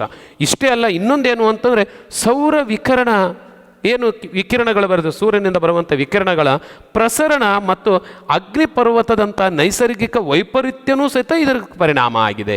ಇದು ಸಹಿತ ಒಂದು ಮುಖ್ಯವಾದಂಥ ಪರಿಣಾಮ. ಇದು ಆದರೆ ಕಡಿಮೆ ಮತ್ತೇನು ಮಾಡೋಕ್ಕಾಗದೇ ಇರುವಂಥ ಒಂದು ಸ್ಥಿತಿ ಇದು. ಇದಕ್ಕೆ ನಾವು ಕಾರಣರಲ್ಲ ಅಲ್ವಾ, ಪ್ರಕೃತಿನೇ ಕಾರಣ ಇದಕ್ಕೆ. ಇನ್ನೊಂದೇನೆಂದರೆ ಕೈಗಾರಿಕಾ ಚಟುವಟಿಕೆಗಳ ಪರಿಣಾಮ, ಇದು ಬಹಳ ಇಂಪಾರ್ಟೆಂಟು. ನಾವು ಹೆಚ್ಚೆಚ್ಚು ಕೈಗಾರಿಕೆಗಳನ್ನು ನಾವು ಸ್ಥಾಪನೆ ಮಾಡಿದಷ್ಟು ಅದರಿಂದ ಆಗುವಂಥ ದುಷ್ಪರಿಣಾಮಗಳಿದಾವಲ್ಲ, ಇದೂ ಸಹಿತ ಜಾಗತಿಕ ತಾಪಮಾನಕ್ಕೆ ಬಹಳ ಮುಖ್ಯವಾದಂಥ ಒಂದು ಪರಿಣಾಮವನ್ನು ಅಥವಾ ವ್ಯವಸ್ಥೆಯನ್ನು ಉಂಟು ಮಾಡ್ತಾ ಇದೆ. ಮತ್ತೊಂದೇನು ಅಂದರೆ ವಾತಾವರಣದಲ್ಲಿ ಇಂಗಾಲ ಡೈಆಕ್ಸೈಡ್ ಹೆಚ್ಚಳದ ಪರಿಣಾಮ, ಇದೂ ಸಹಿತ ಈ ಜಾಗತಿಕ ತಾಪಮಾನಕ್ಕೆ ಮುಖ್ಯವಾದಂಥ ಅಂಶ. ಅದಕ್ಕಾಗಿಯೇ ಇಂಗಾಲ ಡೈಆಕ್ಸೈಡ್ ಕೊರತೆ ಏನು ಹೆಚ್ಚಳವನ್ನು ಪೂರ್ಣ ಕಡಿಮೆ ಮಾಡಬೇಕು ಅನ್ನುವಂಥ ಪ್ರಯತ್ನ ದೇಶಗಳಲ್ಲಿ, ಬೇರೆ ಬೇರೆ ದೇಶಗಳಲ್ಲಿ ಒಂದು ಒಪ್ಪಂದಗಳು ನಡೀತಾ ಇದ್ದಾವೆ. ಓಕೆ, ಇದು ಜಾಗತಿಕ ತಾಪಮಾನದ ಹೆಚ್ಚಳಕ್ಕೆ ಬಹಳ ಮುಖ್ಯವಾದಂಥ ಅಂಶ. ಹಾಗಿದ್ರೆ ಈ ಜಾಗತಿಕ ತಾಪಮಾನದಿಂದ ಆಗುವಂಥ ಪರಿಣಾಮ ಏನು, ಇದು ಬಹಳ ಇಂಪಾರ್ಟೆಂಟು ನೋಡಿ. ನಾವು ಜಾಗತಿಕ ತಾಪಮಾನ ಅಂದರೆ ಏನು ಟಿಪ್ಪಣಿಯಲ್ಲಿ ಅದನ್ನು ಪಾಯಿಂಟ್ ಔಟ್ ಮಾಡಿದ್ವಿ, ಅದಕ್ಕೊಂದು ಅಂಕ, ಅದು ಕಾರಣಗಳು ಅಂತೇನ್ವಿ ಅದಕ್ಕೊಂದು ಅಂಕ, 2 ಅಂಕ ಆಗ್ಬಿಡ್ತು. ಪರಿಣಾಮಗಳನ್ನು ಕೊಡೋದಿದೆಯಲ್ಲ, ಇದಕ್ಕೆ 2 ಅಂಕ ಬಹಳ ಮುಖ್ಯವಾಗಿ ಇರುತ್ತೆ, 5 ಅಂಕಗಳನ್ನು ಹೀಗೆ ವಿಂಗಡಿಸ್ತಾರೆ. ಪರಿಣಾಮಗಳು ಏನಾಗಿದ್ರೆ ಅಂದರೆ ಸಮುದ್ರದ ಮಟ್ಟದ ಏರಿಕೆ, ಸಮುದ್ರದ ಮಟ್ಟದ ಏರಿಕೆ ಆಗುತ್ತೆ. ಯಾಕೆ ಏರಿಕೆ ಆಗುತ್ತೆ ಅಂದರೆ ಏನು ಹಿಮಪರ್ವತಗಳಿದ್ದಾವೆ ಅವೆಲ್ಲವೂ ಕರಗಿ ಸಮುದ್ರಕ್ಕೆ ಸೇರ್ತಾ ಹೋಗುತ್ತೆ. ಹಾಗಾಗಿ ಸಮುದ್ರದ ಮಟ್ಟ ರೈಸ್ ಆಗ್ತೈತೆ. ಇದು ಸಹಿತ ಬಹಳ ಒಂದು ದೊಡ್ಡ ಗಂಡಾಂತರ. ಅಷ್ಟೇ ಅಲ್ಲ, ಮರಳುಗಾಡುಗಳ ವಿಸ್ತರಣೆ, ಏನು ಅರಣ್ಯ ನಾಶ ಆಗ್ತಾ ಹೋಗುತ್ತೆ, ಇದರಿಂದ ಮರಳುಗಾಡುಗಳು ವಿಸ್ತಾರ ಆಗ್ತಾ ಹೋಗ್ತವೆ ಅಲ್ವಾ. ಇದು ಸಹಿತ ಜಾಗತಿಕ ತಾಪಮಾನದ ಬಹಳ ಪ್ರಮುಖವಾಗಿರುವಂಥ ಒಂದು ಪರಿಣಾಮ. ಅಷ್ಟೇ ಅಲ್ಲ, ಶೀತ ಕೆಳಸ್ತರ, ಬಹಳ ಕೆಳಸ್ತರದಲ್ಲಿ, ಭೂಮಿಯ ಕೆಳಸ್ತರದಲ್ಲಿರುವಂಥ ಶೀತ ಕೆಳಸ್ತರ ಮತ್ತು ಸಮುದ್ರದ ನೀರ್ಗಲ್ಲುಗಳು ಹಾಗೂ ಹಿಮನದಿಗಳು ಹಿಂಜರಿತ ಉಂಟಾಗುತ್ತೆ. ಸಮುದ್ರದ ಆಳದಲ್ಲಿರುವಂಥ ಹಿಮನದಿಗಳು ಅಥವಾ ಭೂಮಿ ಮೇಲೆ ಹರಿಯುವಂಥ ಹಿಮನದಿಗಳಿರ್ಬೋದು, ಮತ್ತು ನೀರ್ಗಲ್ಲುಗಳು, ಸಮುದ್ರದ ಆಳದಲ್ಲಿರುವಂಥ ನೀರ್ಗಲ್ಲುಗಳಿರ್ಬೋದು, ಅವು ಕಡಿಮೆ ಕರಗ್ತಾ ಹೋಗ್ತವೆ. ಇದೂ ಸಹಿತ ಜಾಗತಿಕ ತಾಪಮಾನದ ಒಂದು ದುಷ್ಪರಿಣಾಮ. ಮತ್ತೊಂದು ಬಹಳ ಮುಖ್ಯವಾದಂಥ ಮತ್ತೊಂದು ಅಂಶ ಏನು ಅಂದರೆ ಪ್ರಾಣಿ ಸಂಕುಲಗಳ ಅಳಿವು. ನೋಡಿ ಎಂಥ ಒಂದು ದುಷ್ಪರಿಣಾಮ ಆಗುತ್ತೆ ಅಲ್ವಾ. ಏನು ಜಾಗತಿಕ ತಾಪಮಾನ ಆಯಿತು, ಆ ತಾಪಮಾನಕ್ಕೆ ಹೊಂದಿಕೊಳ್ಳುವಂಥ ಪ್ರಾಣಿಗಳು ಉಳಿತವೆ, ಹೊಂದಿಕೊಳ್ಳದೇ ಇರುವಂಥ ಪ್ರಾಣಿಗಳು ನಾಶ ಆಗ್ತಾ ಹೋಗ್ತವೆ. ಎಂಥ ಗಂಡಾಂತರ ಅಲ್ವಾ. ಹಾಗೆಯೇ ಕೃಷಿ ಉತ್ಪಾದನೆಯಲ್ಲಿ ವೈಪರೀತ್ಯ, ಏರುಪೇರು ಉಂಟಾಗುತ್ತೆ. ಬಹಳ ಮುಖ್ಯವಾಗಿ ಕೃಷಿಯ ಉತ್ಪನ್ನಗಳು ಯಾವುದೋ ಒಂದು ಅಟ್ಮಾಸ್ಫಿಯರ್ನಲ್ಲಿ ಅಥವಾ ಯಾವುದೋ ಒಂದು ಕಂಡೀಷನ್ ಹೀಟ್ನಲ್ಲಿ ಆ ಪದಾರ್ಥಗಳು ಅಥವಾ ಆ ಒಂದು ಬೆಳೆ ಬೆಳೀತಾ ಇರುತ್ತೆ. ಸ್ವಲ್ಪ ವ್ಯತ್ಯಾಸ ಆದರೂ ಸಹಿತ ಬೆಳೆಯ ಒಂದು ಬೆಳವಣಿಗೆಯಲ್ಲೇ ವೈಪರೀತ್ಯ ಉಂಟಾಗುತ್ತೆ, ನಾಶ ಆಗಿಬಿಡ್ಬೋದು. ಹಾಗಾಗಿ ಇದು ಬಹಳ ಮುಖ್ಯವಾದಂಥ ಒಂದು ಎಚ್ಚರಿಕೆ. ನೋಡಿ, ನಮಗೆ ಆಹಾರ ತೊಂದರೆ ಆಗುತ್ತೆ. ಅಷ್ಟೇ ಅಲ್ಲ, ಭೂಪ್ರದೇಶ ಕಡಿಮೆಯಾಗಿ ಸಮುದ್ರದ ಮಟ್ಟ ಜಾಸ್ತಿ ಆಗಬಹುದು. ಅಷ್ಟೇ ಅಲ್ಲ, ನಮ್ಮ ಜೊತೆಗಿರುವಂಥ ಪ್ರಾಣಿ ಸಂಕುಲಗಳು ನಷ್ಟ ಆಗ್ಬೋದು. ಮರಳುಗಾಡುಗಳು, ಫಲವತ್ತಾದಂಥ ಭೂಮಿ ಮರಳುಗಾಡಾಗಿ ಪರಿವರ್ತನೆ ಆಗ್ಬೋದು. ಇವೆಲ್ಲ ದುಷ್ಪರಿಣಾಮ ಜಾಗತಿಕ ತಾಪಮಾನದಿಂದ ಆಗುವಂಥ ಬಹಳ ಪ್ರಮುಖವಾದಂಥ ಅಂಶ. ಇದನ್ನು ನಾವು ಇಲ್ಲಿ ಪಾಯಿಂಟ್ ಔಟ್ ಮಾಡಬೇಕು. ಇದು ಒಂದೊಂದು ಅಂಶನೂ ಬಹಳ ಮೌಲ್ಯಯುತವಾಗಿರುವಂಥದ್ದು. ಹಾಗಾಗಿ ಹೀಗೆ ಇದನ್ನು ಗಮನಿಸಿದಾಗ ಪೂರ್ಣ ಅಂಕ ಸಿಗೋದಕ್ಕೆ ಸಾಧ್ಯತೆ ಇದೆ. ಬರೆಯುವಂಥ ಕ್ರಮನೂ ಹೀಗೆ ಬರಿಬೇಕು. ನೆಕ್ಸ್ಟು ಇನ್ನೊಂದು ಬಹಳ ಮುಖ್ಯವಾದಂಥ ಅಂಶವನ್ನು ಕನ್ಕ್ಲೂಷನ್ ಮಾಡೋದು ಹೇಗೆ ಅಂದರೆ, ವಿಶ್ವಸಂಸ್ಥೆಯ ಹವಾಮಾನ ಕನ್ವೆನ್ಷನ್ ವರದಿ ಅಂತ ಇದೆ. NFCCC ಅನ್ನೋವಂಥದ್ದು ಒಂದು ವರದಿ ಇದೆ, ಈ ವಿಶ್ವಸಂಸ್ಥೆದು. ನೀಡಿದ ಎಚ್ಚರಿಕೆಯ ಪ್ರಕಾರ ಈ ಶತಮಾನದ ಅಂತ್ಯದ ವೇಳೆಗೆ ಭೂಮಿಯ ಮೇಲಿನ ಜಾಗತಿಕ ತಾಪಮಾನ ಅಪಾಯಕಾರಿ ಮಟ್ಟವನ್ನು ತಲುಪಲಿದೆ ಅಂತಂದು ಅವರು ಹೇಳಿಕೆ ಕೊಟ್ಟಾರೆ. ಹಾಗಾಗಿ ಅದನ್ನು ಎಲ್ಲರೂ ಎಚ್ಚರಿಕೆ ಅಂತ ಭಾವಿಸಬೇಕಾಗಿದೆ. ಹಾಗಾಗಿ ಅಪಾಯದ ಮಟ್ಟವನ್ನು ತಲುಪುತ್ತೆ, ಏನೇನು ಅಪಾಯ ಬರುತ್ತೆ ಅನ್ನೋದು ನಾವು ಮೇಲ್ಗಡೆಗೆ ಪಾಯಿಂಟ್ ಔಟ್ ಮಾಡಿದ್ದೀವಿ.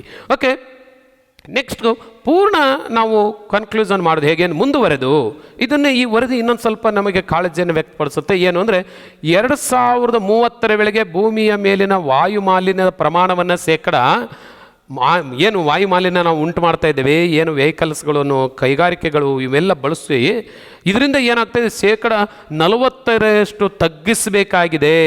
ಅಕಸ್ಮಾತ್ ತಗ್ಗಿಸ್ಲಿಲ್ಲ ಅಂತಂದರೆ ದೊಡ್ಡ ಗಂಡಾಂತರ ಇದೆ. ಹಾಗಾಗಿ 45% ತಗ್ಗಿಸಬೇಕು. ಹಾಗಿದ್ರೆ ನಾವು ಇರುವಂಥ ವೆಹಿಕಲ್ಗಳಿರ್ಬೋದು ಅಲ್ವಾ, ನಮ್ಮ ಕೈಗಾರಿಕೆಗಳಿರ್ಬೋದು, ಇವು ಎಷ್ಟು ಪ್ರಮಾಣದಲ್ಲಿದ್ದಾವೆ ಅದನ್ನು ಅರ್ಧದಷ್ಟು ಕಡಿಮೆ ಮಾಡಬೇಕು ಅಂದರೆ ಇದು ನಾವು ಬಹಳ ಮುಖ್ಯವಾಗಿ ಗಮನಿಸಬೇಕು. ಹೆಚ್ಚಿಗೆ ಮಾಡೋದು ಅಂತ ಕರೆಗೆ ನಾವು ಹೋಗ್ತಾ ಇದ್ದೇವೆ. ಹಾಗಾಗಿ ಇದು ಜೀವ ಮತ್ತು ಉಳಿವಿನ ಪ್ರಶ್ನೆ. ಹಾಗಾಗಿ ತಗ್ಗಿಸಬೇಕು. ಹಾಗಾದರೆ ಮಾತ್ರ ಈ ಶತಮಾನದ ಅಂತ್ಯದ ವೇಳೆಗೆ ಜಾಗತಿಕ ತಾಪಮಾನ ಏನು ಕಾಪಾಡುವಿಕೆ ಗುರಿ ಸಾಧಿಸಲು ಸಾಧ್ಯ ಅನ್ನೋವಂಥ ವಿವರಣೆಯನ್ನು ಸಹಿತ ನೀಡಿದ್ದಾರೆ. ಸುಮಾರು ಜನ ಒಪ್ಪಂದು ನಾವು ತಾಪಮಾನವನ್ನು ನಾವು ಕಾಪಾಡ್ಕೊತೀವಿ. ಹೆಂಗೆ ಕಾಪಾಡ್ಕೊತಾರೆ? ಸುಮ್ಮನೆ ಹೇಳುತ್ತಿರ್ತಾರೆ ಅಷ್ಟೇ.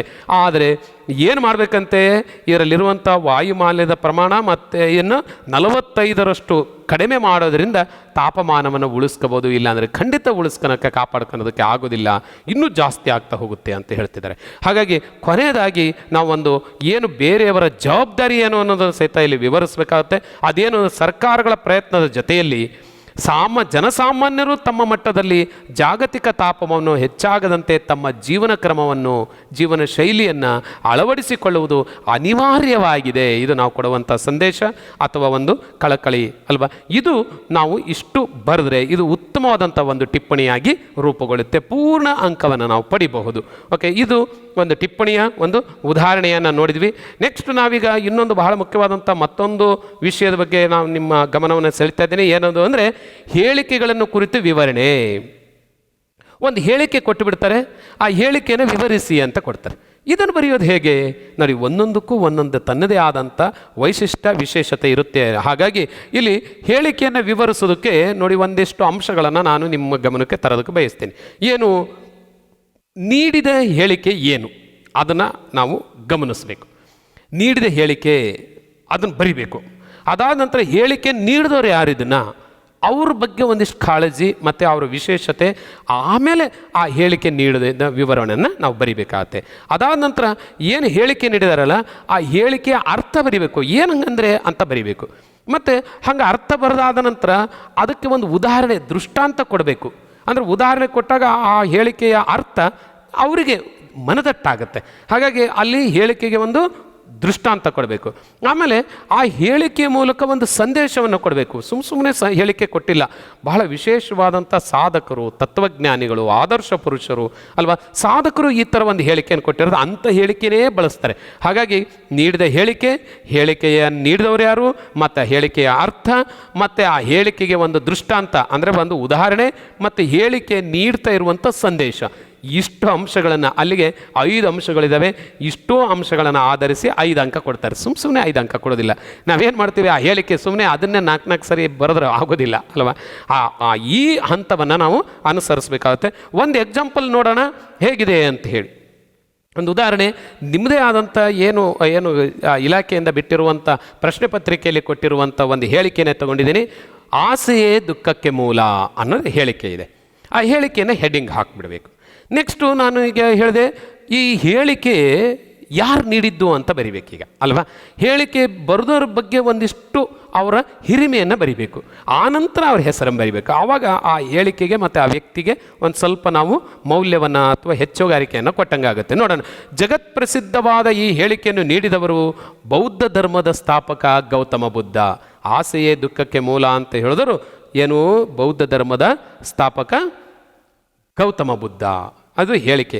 ನೆಕ್ಸ್ಟು ಇದು ಎಲ್ಲಿ ಹೇಳಿದರು ಮತ್ತು ಇದರ ವಿಶೇಷತೆ ಏನು ಅಂತ ನೋಡೋದಾದರೆ, ಅರ್ಥ ನೋಡೋದಾದರೆ ನೋಡಿ, ಬುದ್ಧನ ಜಾತಕ ಕಥೆಗಳಲ್ಲಿ ನಿರೂಪಿಸಿರುವಂತೆ ಜಗತ್ತಿನಲ್ಲಿ ಆವರಿಸಿರುವ ದುಃಖಕ್ಕೆ ಶಾಶ್ವತ ಪರಿಹಾರವನ್ನು ಮನಗಾಣಲು ಸಿದ್ಧಾರ್ಥನು ತನ್ನ ರಾಜ್ಯ, ತನ್ನ ಬಂಧು ಬಳಗ, ಪತ್ನಿ ಹಾಗೂ ಮಗನನ್ನೂ ಸಹಿತ ಅವನೇನು ಮಾಡ್ತಾನೆ, ತೊರೆದು ಜ್ಞಾನ ಸಂಪಾದನೆಗಾಗಿ ತಪಸ್ಸನ್ನು ಆಚರಿಸ್ತಾನೆ. ಇದು ಗೊತ್ತಿರುವಂಥದ್ದು ಅಲ್ವಾ.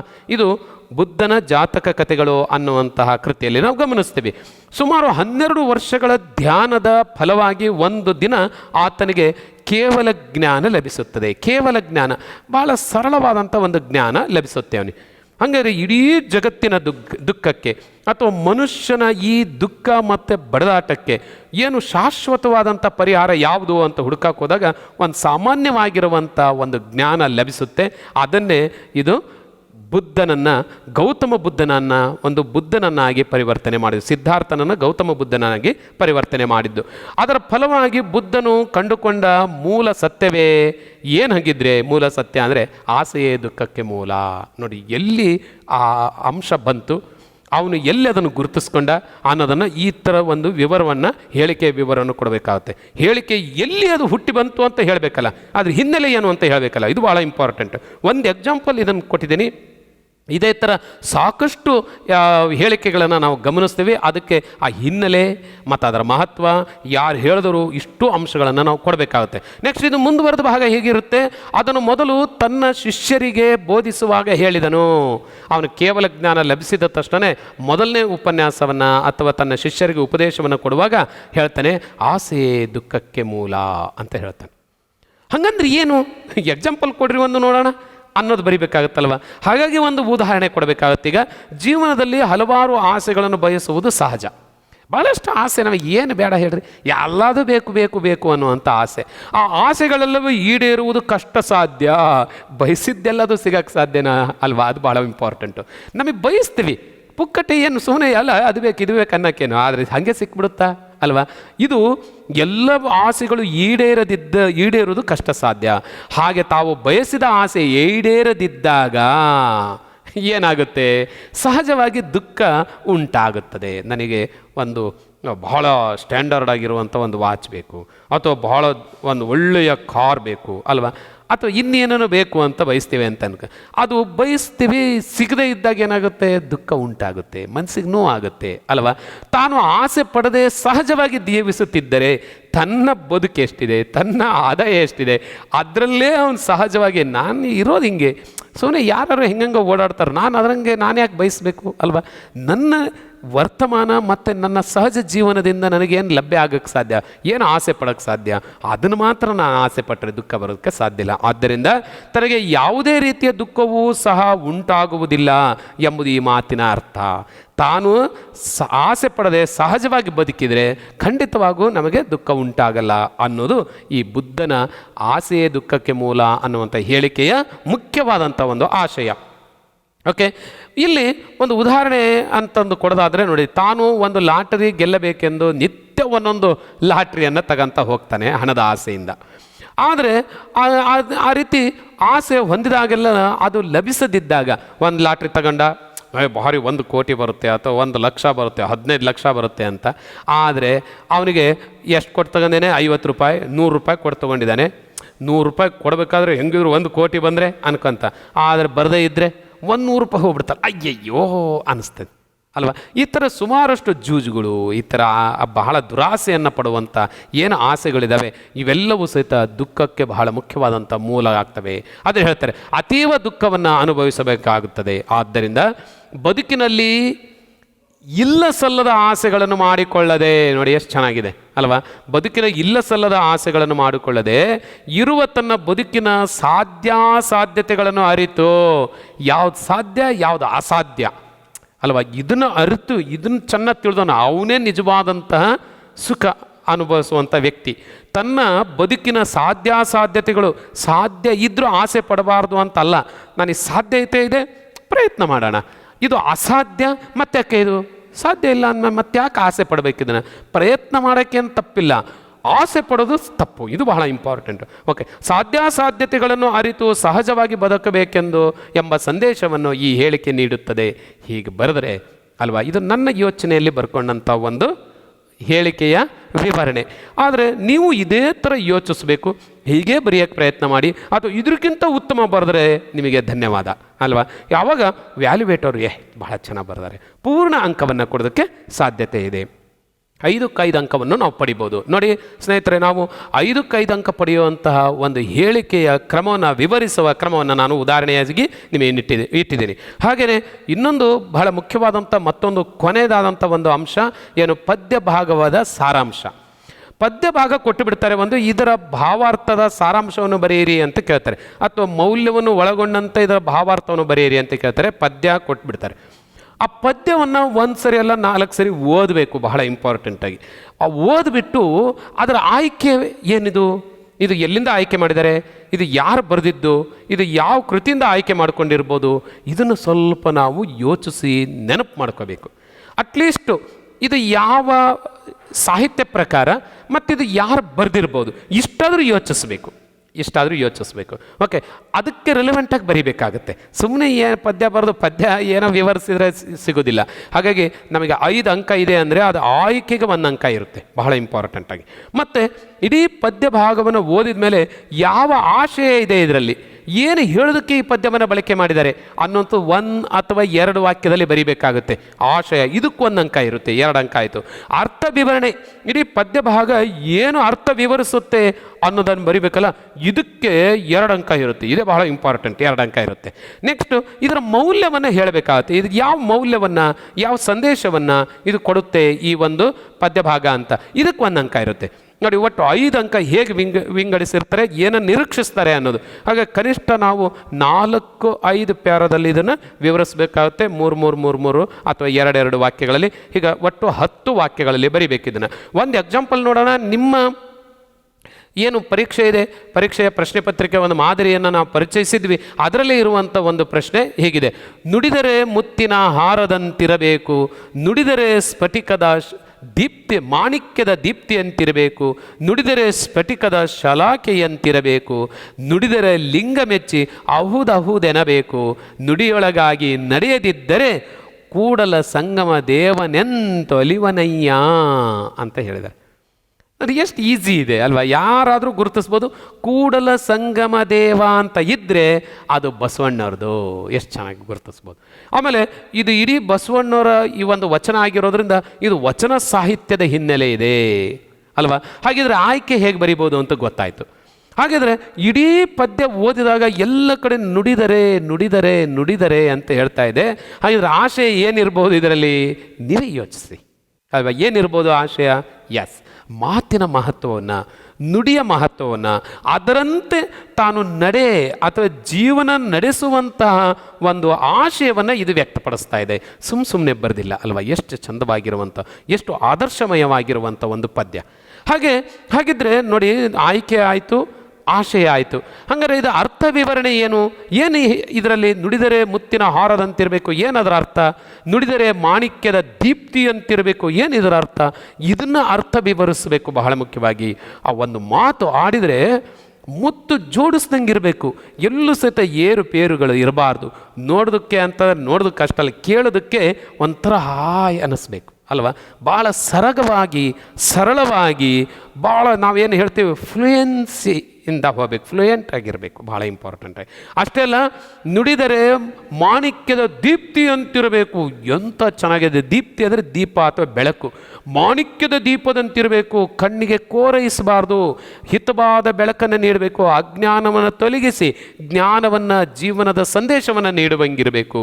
ನುಡಿದರೆ ಸ್ಫಟಿಕದ ಶಲಾಕೆಯಂತಿರಬೇಕು. ನೋಡಿ ಹೆಂಗೆ ಅಂದರೆ, ನುಡಿ ನೇರವಾಗಿರಬೇಕು, ಸ್ಫಟಿಕ ಅಲ್ವಾ, ಅದರ ಶಲಾಕೆ ಅಂದರೆ ನೇರವಾದಂಥ ಸರಳ ಇದ್ದಂಗಿರಬೇಕು.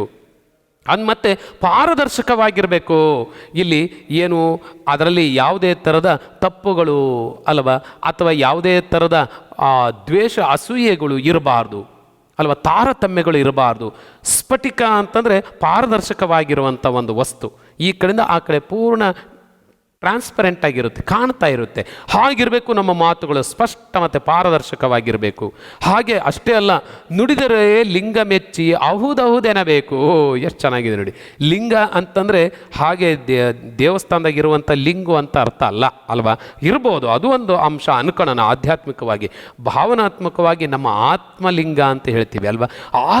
ನಮ್ಮ ಆತ್ಮ ಮೆಚ್ಚಂಗಿರಬೇಕು. ನಾವು ಬಹಳ ಜನ ಮಾತನಾಡುವಾಗ ಆತ್ಮ ವಂಚನೆ ಮಾಡಿ ಮಾತಾಡ್ತಾ ಇರ್ತೀವಿ, ಮೋಸದ ಮಾತಾಡ್ತಾ ಇರ್ತೀವಿ. ಅವಾಗ ಹೇಳ್ತದೆ, ಎಲೇ ಇದು ತಪ್ಪು ಮಾಡ್ತಿದೆ ಅಂತ.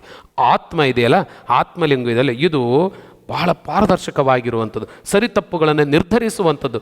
ನುಡಿದರೆ ಆತ್ಮಲಿಂಗ ಮೆಚ್ಚಿ ಅಹುದಹುದನ್ಬೇಕು. ಕರೆಕ್ಟ್ ಅಂದಂಗಿರಬೇಕು ಅಲ್ವಾ? ನುಡಿಯೊಳಗಾಗಿ ನಡೆಯದಿದ್ದರೆ ಮಾತಾಡ್ದಂಗೆ ನಾವು ನಡೆಯೇ ಇಲ್ಲದೆ ಬದುಕಿಲ್ಲ ಅಂದರೆ ನೋಡಿ, ಇತ್ತೀಚಿನ ದಿನಗಳಲ್ಲಿ ತುಂಬ ಈ ವ್ಯತ್ಯಾಸ ಇದೆ. ಮಾತೇ ಬೇರೆ, ನಮ್ಮ ನಡೆನೇ ಬೇರೆ ಅಲ್ವಾ? ಆ ಮಾತಿಗೂ ಬದುಕಿಗೂ ಅಂತರ ಜಾಸ್ತಿ ಆಗ್ತಾ ಇದೆ. ಅಂತರವನ್ನು ಕಡಿಮೆ ಮಾಡಿದಾಗ ಮೌಲ್ಯಯುತವಾದಂಥ ಬದುಕಾಗುತ್ತೆ ಅದು. ಹಾಗಾಗಿ ಅಂತರವನ್ನು ಕಡಿಮೆ ಮಾಡುವಂತಹ ಮಾತು ಆಗಿರಬೇಕು, ನಡೆ ಹಂಗಾಗಿರಬೇಕು. ಹಂಗಿದ್ರೆ ಮಾತ್ರ ಅಂತರನ್ನು ನಮ್ಮ ಕೂಡಲ ಸಂಗಮದೇವ ಮೆಸ್ತಾನೆ ಅನ್ನುವಂಥ ಸಂದೇಶವನ್ನು ಇದು ಕೊಡುತ್ತೆ. ಬಹಳ ಒಳ್ಳೆಯ ಒಂದು ಮಾತು ಅಥವಾ ನುಡಿ ಅಥವಾ ಪದ್ಯ. ಇದನ್ನು ಹೀಗೆ ವಿವರಿಸಬೇಕು. ಒಂದು ಎಕ್ಸಾಂಪಲ್ ನಿಮ್ಮ ಹತ್ರ ಚರ್ಚೆ ಮಾಡಿದ್ದೀನಿ, ಖಂಡಿತವಾಗೂ ನೀವು ಚೆನ್ನಾಗಿ ಇದನ್ನು ಮನನ ಮಾಡ್ಕೊತೀರಿ. ಇದರ ವಿವರಣೆಯನ್ನು ನಾನು ಬರೆದಿಲ್ಲ, ನೀವೇ ಬರೀರಿ. ಏನು ಹೇಳಿದ್ದೀನಿ ಆ ಥರದಲ್ಲಿ ವಿವರಿಸಿ, ಭಾಳ ಉತ್ತಮವಾದಂಥ ಮಾಹಿತಿ ನಿಮಗೆ ಲಭ್ಯ ಆಗುತ್ತೆ. ಆ ಥರದ ಆಲೋಚನೆ ಬರುತ್ತೆ. ನೀವು ಇದನ್ನು ಖಂಡಿತವಾಗೂ ಪೆನ್ ಪೇಪರ್ ವರ್ಕ್ ಮಾಡಬೇಕು, ಕುತ್ಕೊಂಡು ವರ್ಕ್ ಮಾಡಬೇಕು. ನಾನೇನು ಹೇಳಿದ್ದೀನಿ ಈ ವಿಡಿಯೋನ ಮತ್ತೊಂದು ಸರಿ ಗಮನಿಸ್ರಿ. ಏನೇನು ಅಂಶಗಳನ್ನು ನಿಮಗೆ ಪಾಯಿಂಟ್ ಔಟ್ ಮಾಡಿದ್ದೇನೆ, ಆ ಪಾಯಿಂಟ್ ಔಟ್ಗಳನ್ನು ಮಾಡ್ಕೊಳ್ಳಿ. ಇದೇ ಥರದ ಬೇರೆ ಬೇರೆ ಉದಾಹರಣೆಗಳನ್ನು ತಗೊಂಡು ನೀವು ಬರೆದು ಪ್ರಾಕ್ಟೀಸ್ ಮಾಡಿದ್ದೆ ಆದರೆ ಖಂಡಿತವಾಗೂ ನಾವು 20 ಅಂಕಗಳಿದ್ದಾವೆ, 20ಕ್ಕೆ 20 ಅಂತ ಇಲ್ಲೇ ಸಾಕಷ್ಟು ಜನ ಅಂಕಗಳನ್ನು ಕಳ್ಕೊಳೋದು. 1 ಮಾರ್ಕ್, 2 ಮಾರ್ಕ್, 4 ಮಾರ್ಕ್, ಭಾಳ ಅಂದರೆ 4 ಮಾರ್ಕ್ ತಗೊಂತಾರೆ. 5ಕ್ಕೆ 5 ತಗೊಳೋದು. ಯಾರು ಪ್ರಯತ್ನ ಮಾಡಿದ್ದೀರಿ, ಯಾರು ಈ ವಿಡಿಯೋನ ಚೆನ್ನಾಗಿ ಕ್ಲಾಸನ್ನು ಚೆನ್ನಾಗಿ ಅರ್ಥ ಮಾಡ್ಕೊಂಡಿರಿ, ಅವರು ಸಾಧಿಸೋದಕ್ಕೆ ಸಾಧ್ಯತೆ ಇದೆ. ಹಾಗಿದ್ರೆ ಸ್ನೇಹಿತರೆ, ಈವರೆಗೂ ನಾವು ಚಿತ್ರ ವಿವರಣೆ 5 ಅಂಕದ್ದು, ಟಿಪ್ಪಣಿ ರಚನೆ 5 ಅಂಕದ್ದು, ಹೇಳಿಕೆಗಳನ್ನು ಕುರಿತು ವಿವರಣೆ ಇದು 5 ಅಂಕದ್ದು, ಮತ್ತು ಒಂದು ಪದ್ಯ ಭಾಗದ ಸಾರಾಂಶವನ್ನು ಬರೆಯುವಂಥ ಅಂಶವನ್ನು ನಾವು ಮನನ ಮಾಡ್ಕೊಂಡಿದ್ವಿ. ಒಟ್ಟು 20 ಅಂಕಗಳ ಅಂಶ ಏನು ಚರ್ಚೆ ಮಾಡಿದ್ದೀವಿ. ಇದು ನಿಮಗೆ ಉತ್ತಮವಾದಂಥ ಒಂದು ಜ್ಞಾನವನ್ನು ಅಥವಾ ಪರೀಕ್ಷೆ ಬರೆಯೋದಕ್ಕೆ ಬೇಕಾಗಿರುವಂಥ ಮಾರ್ಗದರ್ಶನವನ್ನು, ಒಂದಿಷ್ಟು ಸಾಮರ್ಥ್ಯವನ್ನು, ಒಂದು ಸ್ವಲ್ಪ ಪ್ರೇರಣೆಯನ್ನು ನೀಡಿದರೆ ನಮ್ಮ ಈ ಪ್ರಯತ್ನ ಸಾರ್ಥಕ ಅಂತ ಭಾವಿಸ್ತಾ, ನೀವು ಸದಾ ನಮ್ಮ ಏನು ಯೂಟ್ಯೂಬ್ ಚಾನಲ್ ಏನಿದೆ ಇದಕ್ಕೂ ನಿಮ್ಮ ಸಂಪರ್ಕ ಇರಲಿ. ನಿಮ್ಮ ಉತ್ತಮವಾದಂಥ ಕಾಮೆಂಟ್ಗಳನ್ನು ಅಥವಾ ಉತ್ತಮವಾದಂಥ ಮಾರ್ಗದರ್ಶನದ ಅಂಶಗಳನ್ನು ನಿಮ್ಮ ಕಾಮೆಂಟ್ಗಳಲ್ಲಿ, ಹೇಳಿಕೆಗಳಲ್ಲಿ ನೀಡಿ.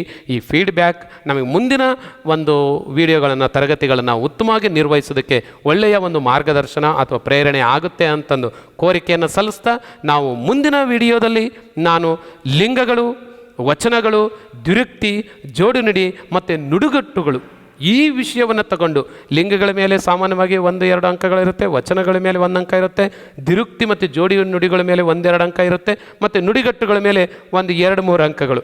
ಇಷ್ಟು ವಿಷಯಗಳನ್ನು ಕುರಿತು ನಾನು ಮುಂದಿನ ವಿಡಿಯೋದಲ್ಲಿ ನಿಮ್ಮೊಟ್ಟಿಗೆ ಮತ್ತೆ ಭೇಟಿ ಆಗ್ತೇನೆ. ಅಲ್ಲಿವರೆಗೂ ಎಲ್ಲರಿಗೂ ಧನ್ಯವಾದಗಳು.